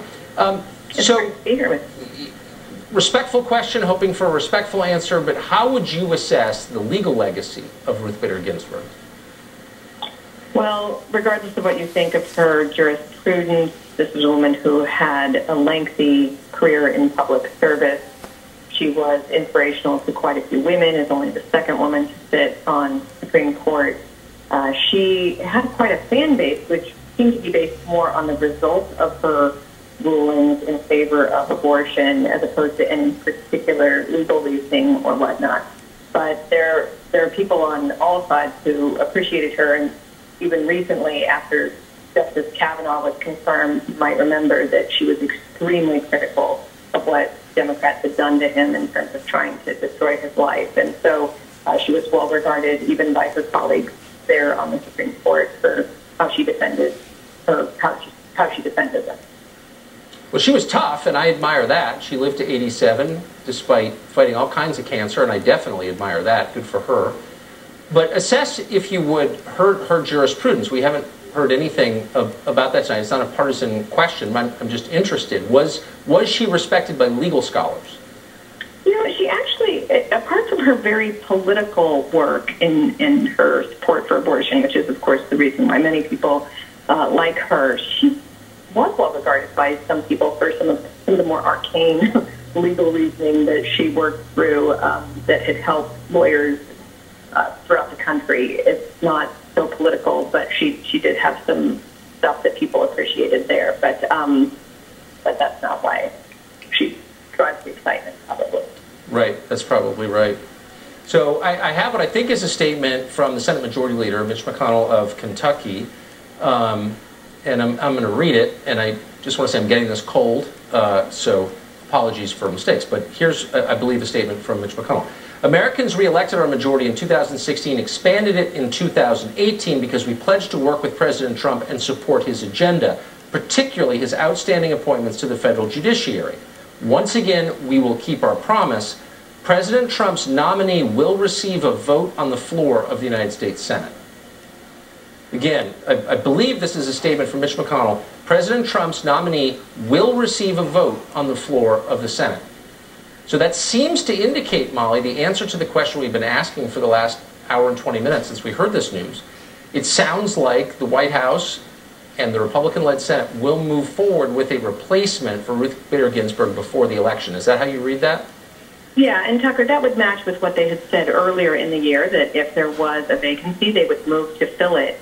And contrary to what you've heard a lot of people say, there's no inconsistency between this and the McConnell rule that came forth in 2016.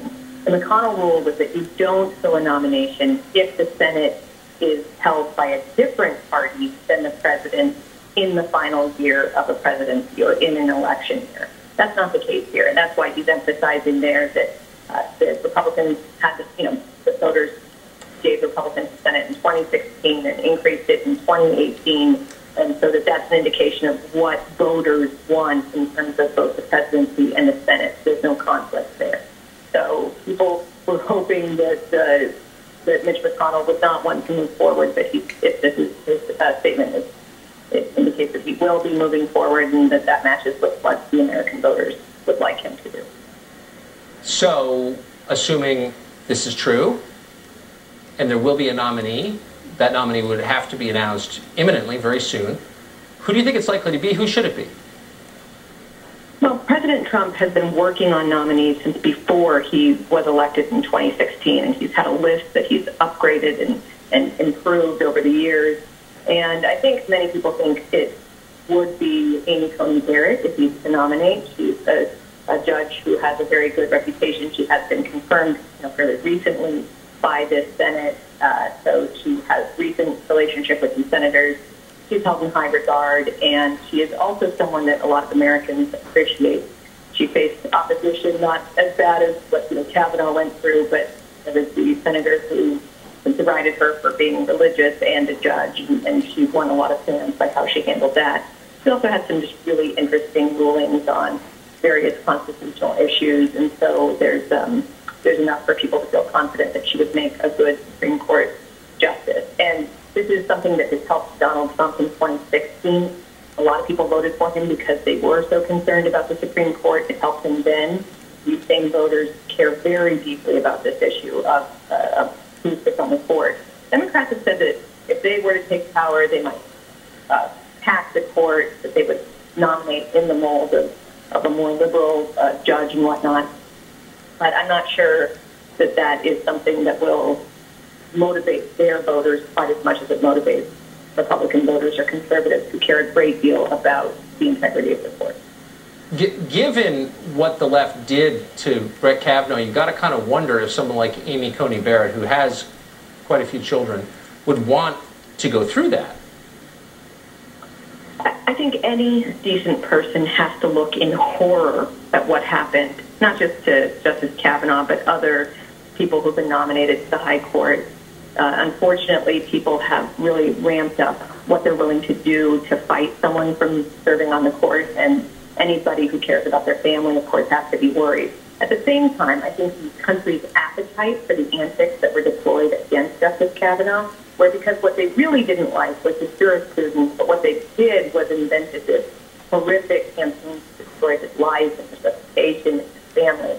That went over very poorly with a lot of American voters, and it also taught them that the left opposition right now isn't just to Trump, it's to anyone who gets in their path, and it's important. Molly Hemingway, thank you for that analysis. Boy equals a chance for more days. For a long time, but the next one will have anywhere from 1 to 4. Think of that. That will totally change when you talk about life, when you talk about Second Amendment, when you talk about things that are so important to you. You're going to be stuck for 40 years, 35 years, a long time. So this is going to be the most important election, in my opinion, in the history of our country. You got to get it right. Because if you don't get it right, we will not have a country anymore. You're not going to have a country, not as we know it. You won't have a country anymore.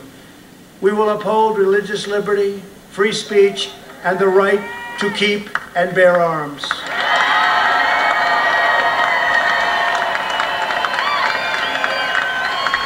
We will strike down terrorists who threaten our citizens, and we will keep America out of these ridiculous, horrible, endless foreign wars, countries you never heard of, coming home. We will maintain America's unrivaled military might, and we will ensure peace through strength. That's what we have now, peace through strength. Remember what I told you about those weapons? We don't want to use we don't want to use those weapons. We will end surprise medical billing, require price transparency January 1st. He doesn't mean anything. It's what happens. I do think, to your point, Lisa Murkowski's statement struck me as interesting and interesting that she got out ahead on it. And Susan Collins, who is someone that you have profiled, that you have been studying, that you have been reporting on, and you've been spending a lot of time in Maine. I'm in Maine right now. You are in Maine right now. I don't think it is good for her to have a Supreme Court vacancy that would spell the end of Roe in this election, in an election she's already trailing. Maybe I'm wrong, but your read of it from where you are. No, you're absolutely right, and that's one of the very interesting dynamics. It's that one of the things that has hit her hardest, and she has been hit hard. It's going to be a very close election here in Maine, but this week there was a poll that had her 12 points down, which is astounding. I can't believe that it would be that much of a blowout, but she is definitely in trouble and has to fight hard. And one of the things that she is hit hardest on is her vote for Justice Kavanaugh. Yes. And one of the things that she prides herself on is voting for justices. I mean, she will tell you that she votes for the president's choices for the Supreme Court kind of across the board, right? And I think this will be a hard moment for her. Vanita, I'm sorry that you got cut off. I want you to let you finish your statement, which was on precisely this topic about McConnell's announcement he's going to go forward. Yeah, nobody is surprised by Senator McConnell's statement. But I think what we need to understand is that voters are actually literally voting as we speak. In states like Virginia, the American people need to be able to decide this next nomination and confirmation. There shouldn't be a nomination until inauguration. We have the history of Merrick Garland. We've got everything at stake. We know exactly what is at stake. And I will tell you, Chris, and I say this to Rebecca too, that there is no fait accompli about this nomination. There is going to be a fight like never before. People understand what is at stake. We understand what RBG's seat means, what her legacy means, how it's going to touch every single woman's life in America. People are energized in this country right now. We are 6 weeks away from an election. And so there is no fait accompli. We are going to throw everything we can at this. And there's simply no rationale or reason. And we know Senator McConnell will do everything he can. But I do not view this as a done deal at all. And we have to keep our eye on all of that. And this is going to energize voters and women in particular. Vanita Gupta and Rebecca Tracer both joining us on short notice on an very close. I have a friend in Texas. He said, I think you're winning by 15 points. These people are crazy. Texas is in play. They don't want to let you have oil. Think of it. It's unbelievable. Texas is in play. That's the fake news back there. For years, they said it last time too, remember? Democrat in the White House, a Republican Senate. Now it's a Republican Senate, a Republican in the White House, and he's making very clear to Anderson that he's going to put forward President Trump's nominee before the end of the year. Let's get some analysis on this. Manu, thank you. Gloria, it is on the bench. Justice Ginsburg had a distinguished legal career, the first Jewish woman to serve on the highest court in our land. Our thoughts and prayers, by the way, tonight are with the entire Ginsburg family, her colleagues at the U.S. Supreme Court, and everyone who knew and loved Justice Ginsburg. Sources on the ground tonight will put up a box of the president. He is in Minnesota tonight in the middle of a rally. They have confirmed to Hannity that the president has not yet been informed of her death prior to going on stage. Interestingly, why they did have a deep philosophical divide. Justice Ginsburg was well known to have a great, deep friendship with Antonin Scalia, who passed away a short time ago. They were close friends. By the way, my own father died from pancreatic cancer in a very short period of time. It is an insidious cancer. She battled this cancer with incredible, inspiring courage beyond heroic. She will be missed by many. Now, with just 46 days until the presidential election, we are about to experience a political hurricane, the likes of which, well, we've probably never seen. Although she spoke softly, Justice Ginsburg was a giant on the Supreme Court. Her legacy will live on in the days, weeks, and months and years ahead. And breaking just moments ago, Senate Majority Leader Mitch McConnell mourned the loss of Justice Ginsburg and announced, quote, President Trump's Supreme Court nominee will receive a vote on the floor of the United States Senate. Here with more tonight, we begin with our own John Roberts from the White House. John.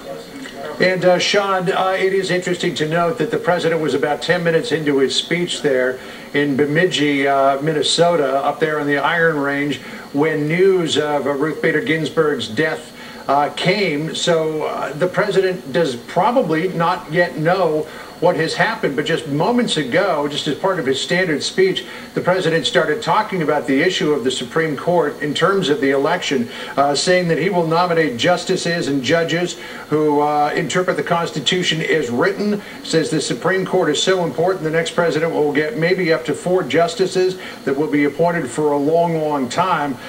So the president now has a decision to make. Does he, as President Obama did in 2016, after Antonin Scalia's passing, nominate someone to succeed Ruth Bader Ginsburg on the bench, or does he hold back? I think the betting is that the president probably will make a nomination sometime in the not too distant future, because obviously tonight is a night to pay tribute to the legacy of Ruth Bader Ginsburg and a giant on the Supreme Court, but then we'll begin the process of replacing her. And as you pointed out right at the top of this, Sean, that is going to be a battle royale between now and Election Day. Ruth Bader Ginsburg said that it was her fondest wish that if she were to pass, or if she were to leave the court, that she not be replaced until a new president is installed. So the president has got this decision to make, and I would be, if I were a betting man, Sean, I would bet that the decision will be made to make a nomination. Mitch McConnell, as you pointed out at the top here, has said he will bring that nominee to the floor, and then the clock will be running. Do you get it done before the election, or do you get it done before the end of the year? Do you get it done before the end of the term, depending on how the election goes? Don't forget the Senate's going to turn over at the beginning of January, so there is a finite period of time to get a nominee through should the president decide to make a nomination. We have not heard anything yet from the White House. I'm told we probably won't hear anything until the president is on his way back. The closest we've got is Kellyanne Conway, who recently left the White House, tweeted out, quote, "Justice Ruth Bader Ginsburg led a remarkable life of consequence. She worked with a passion and conviction, inspired many women, offered hope to other cancer survivors. Prayers to her loved ones. May she rest in peace." Ruth Bader Ginsburg may rest in peace, but America is not going to be peaceful in any way, shape, or form, Sean, because this will be, on top of everything else that we've got going in this election, a battle right through to November the 3rd. Will probably likely also force Joe Biden to come out with a list of potential nominees as well. That's something that he's been resisting. Sean? John, I just want to go back, because my sources on the ground with the president confirmed that his speech had already started about 10 minutes in. Other news outlets reported the opposite. We are right in our reporting. Is that correct, that he did not know? I talked to somebody on the ground there just a couple of minutes before I came out here, and was told that the speech was underway when the news came down. I actually talked to somebody from the White House immediately after I heard the news myself, as soon as the bulletin went out here at Fox News, and the president was already up and speaking when I spoke with that person. So it's likely that he does not know. You would think, Sean, that if he knew, he would have said something. Well, I was told very specifically he did not know. He had already started his speech before the news had passed. Stay with us throughout the hour. John Roberts will be going back. This, right? I haven't said it in a long time because we've been doing a lot of winning. But you're going to win so much, and you're going to send Jason to the U.S. Senate, and you're going to keep... Just days before her death, as her strength waned, Ginsburg dictated this statement to her granddaughter, saying, my most fervent wish is that I will not be replaced until a new president is installed. Jeff, that certainly a new president, meaning a president not Donald Trump. Let's not kid around here. I mean, Ruth Bader Ginsburg was a liberal Democrat. She was indiscreet before the election in 2016, displaying her contempt for Donald Trump, so I mean, she wants to be replaced by a Democrat. Period. And you know, I don't think that's a surprise. I don't know how many votes that will shift, either among the citizens or among senators, but that is an unusually blunt statement from an unusually blunt justice. David Gergen, but also then for that Supreme Court seat to go, and for the court to go that much further to the right, and then for us all to be praying for Justice Ginsburg's health in a way we never had before because of the balance of the court. It all just feels mixed together with so much emotion beyond the politics here. I have to ask if you feel any of that yourself, or if you're too close to it to see it some other way that all of us feel it. No, I'm devastated by this, Rachel. You know, just losing her is such a massive hole in, my, young adulthood, my becoming a lawyer, both practicing and teaching law, looking up to her, following her career. But much more than that, it is a devastating loss for justice and equality. What Ruth Bader Ginsburg did was to make it abundantly clear that the Constitution had to explicitly, wherever possible, be interpreted as providing for the equal rights of men and women. She was extremely clever in the way that she began her litigation march, because she brought cases on behalf of men. She understood that, there were certain assumptions in the law that favored or disfavored men as well as women, and she had the brilliant insight that she could demonstrate the lack of equality under law for women by litigating on behalf of men. I'm not sure many other people would have ever really understood that.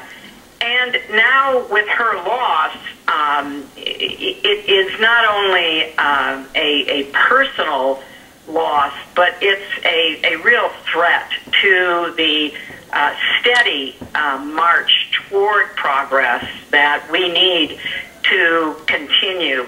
This is the 100th year of the anniversary of women getting the right to vote. It took, many more years before there were legislative protections for women of color, and we're still fighting those battles. And Ruth understood this. Her great gift was not only as a brilliant lawyer and litigator and judge, but she was such a warm and understanding human being, and she really felt the loss of respect and rights that not just her clients, but women and really anyone who appeared before her in any form could feel that she felt compelled to try to remedy. I want to say a quick word about your reference to what happened when Justice Scalia died. And of course, he and Ruth were great friends. And, people talk about Justice Scalia being an originalist. He was someone who was always trying to figure out what the founders thought. I often, wondered during that time when Mitch McConnell was truly wreaking havoc on our Senate and on our norms, our values, and I would argue on the underlying original intent of the Constitution and the founders, that presidents have a right to appoint judges to fill vacancies. And Mitch McConnell denied Barack Obama that right. And that set in motion a series of events that I think did great damage to the Senate that can only be remedied by removing Mitch McConnell as the leader of the Senate. That has to happen in this election by getting a Democratic Senate majority. But in the meantime, the Democrats who are in the Senate will have to use every single possible maneuver that is available to them to make it clear that they are not going to permit Mitch McConnell to enact the greatest travesty, the monument to hypocrisy that would arise from him attempting to fill this position. So, in many ways, I think it's, you know, a terrible loss for us all. But it's also a reminder that, you know, she stood on the side of moving us toward a more perfect union and really underscoring equality, not just for women, but for every American. And I don't want to see that legacy ripped up by political hypocrisy coming from Mitch McConnell. We'll have more about her life and career later this evening. But here, she's asked about her experiences as being one of very few women in law school. This audience tonight is mostly comprised of third-year law students. And if you look out at them, we see a lot of females and also a lot of males. But that wasn't the case when you went to law school. When you were at Harvard, you were one of only 9 women, and then at Columbia, one of 12 women. We wonder if you could share with the audience a little bit about what that was like, being one of so few women in law school, and what law school generally was like for the women.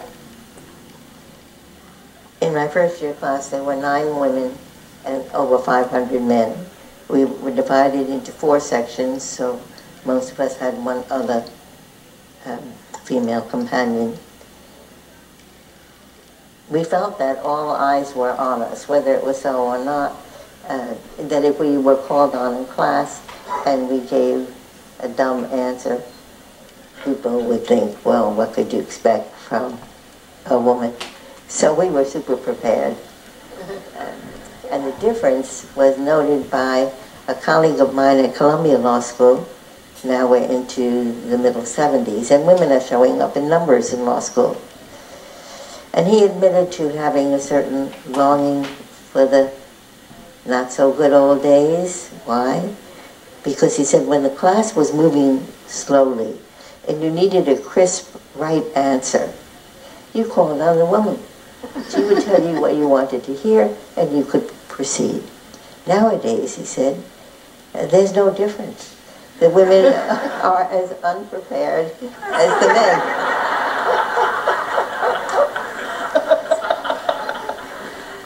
And I think you've talked to us before about these dean's dinners. These aren't the kinds of dinners that Dean Traynor has, but would you like to share? This was the famous Dean Griswold, who would invite all of the women in the first year class, all 9 of us, to his home for dinner. And each of us had an escort. Mine was Professor Herbert Wexler, who was visiting from Columbia that year. And after we had a dinner, it was not a distinguished dinner, and there was no alcohol served in the Griswold's home. He brought us into his living room, arranged the chairs in a semicircle, and asked each of us in turn to tell him what we were doing at the law school, occupying a seat that could have been held by a man. Now, I must say the dean didn't ask that question to wound. Dean Griswold was not noted for his sense of humor. And in fact, he had been one of the people who most strenuously urged the admission of women to Harvard Law School for the first time in 1950-51. In fact, he had worked out a meticulous budget of how much it would cost. What would it cost to admit women to the Harvard Law School? They had to install a women's bathroom, and it was going to cost $25,000. There would be no room for them in the dorms. But the dean still had to contend with doubting Thomases on his faculty. Distinguished teachers who thought that the school had made an egregious error to admit women. So he asked the question to be armed with the women students' answers so he could tell his colleagues they have plans to use their law degree to do good things. So that was his reason. Of course, the 9 of us were not aware of what provoked the question. These were pre-Title VII days, so there's no law prohibiting discrimination on race, religion, national origin, gender. Firms were totally upfront in telling you women are not wanted in this workplace, or we had a woman once and she was dreadful. How many men have you had that didn't work out as you please? Well, I was looking for a job around the time when some firms were just beginning to think they might take a chance on a woman. But I had an added liability, and that was Jane. She was 4 years old when I graduated from law school.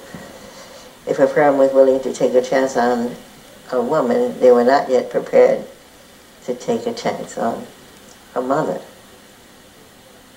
But you did get a first legal job, or we wouldn't be sitting here together. What happened? It was a great beginning as a law clerk to a federal district court judge. And the way I got that job, I didn't know this until years later when Professor Gerald Gunther wrote about it. He was in charge of getting clerkships for Columbia law students, and he was determined to get one for me. So he called a judge who had always taken his clerks from Columbia. The judge was himself a Columbia undergraduate and law school alum. And the judge's answer was as expected. Yeah, I've had a woman clerk before, so that's okay with me. But this is an intense job, and sometimes I will need her to come in on a Saturday, to stay late. I can't risk it. So the professor said, I have a deal for you.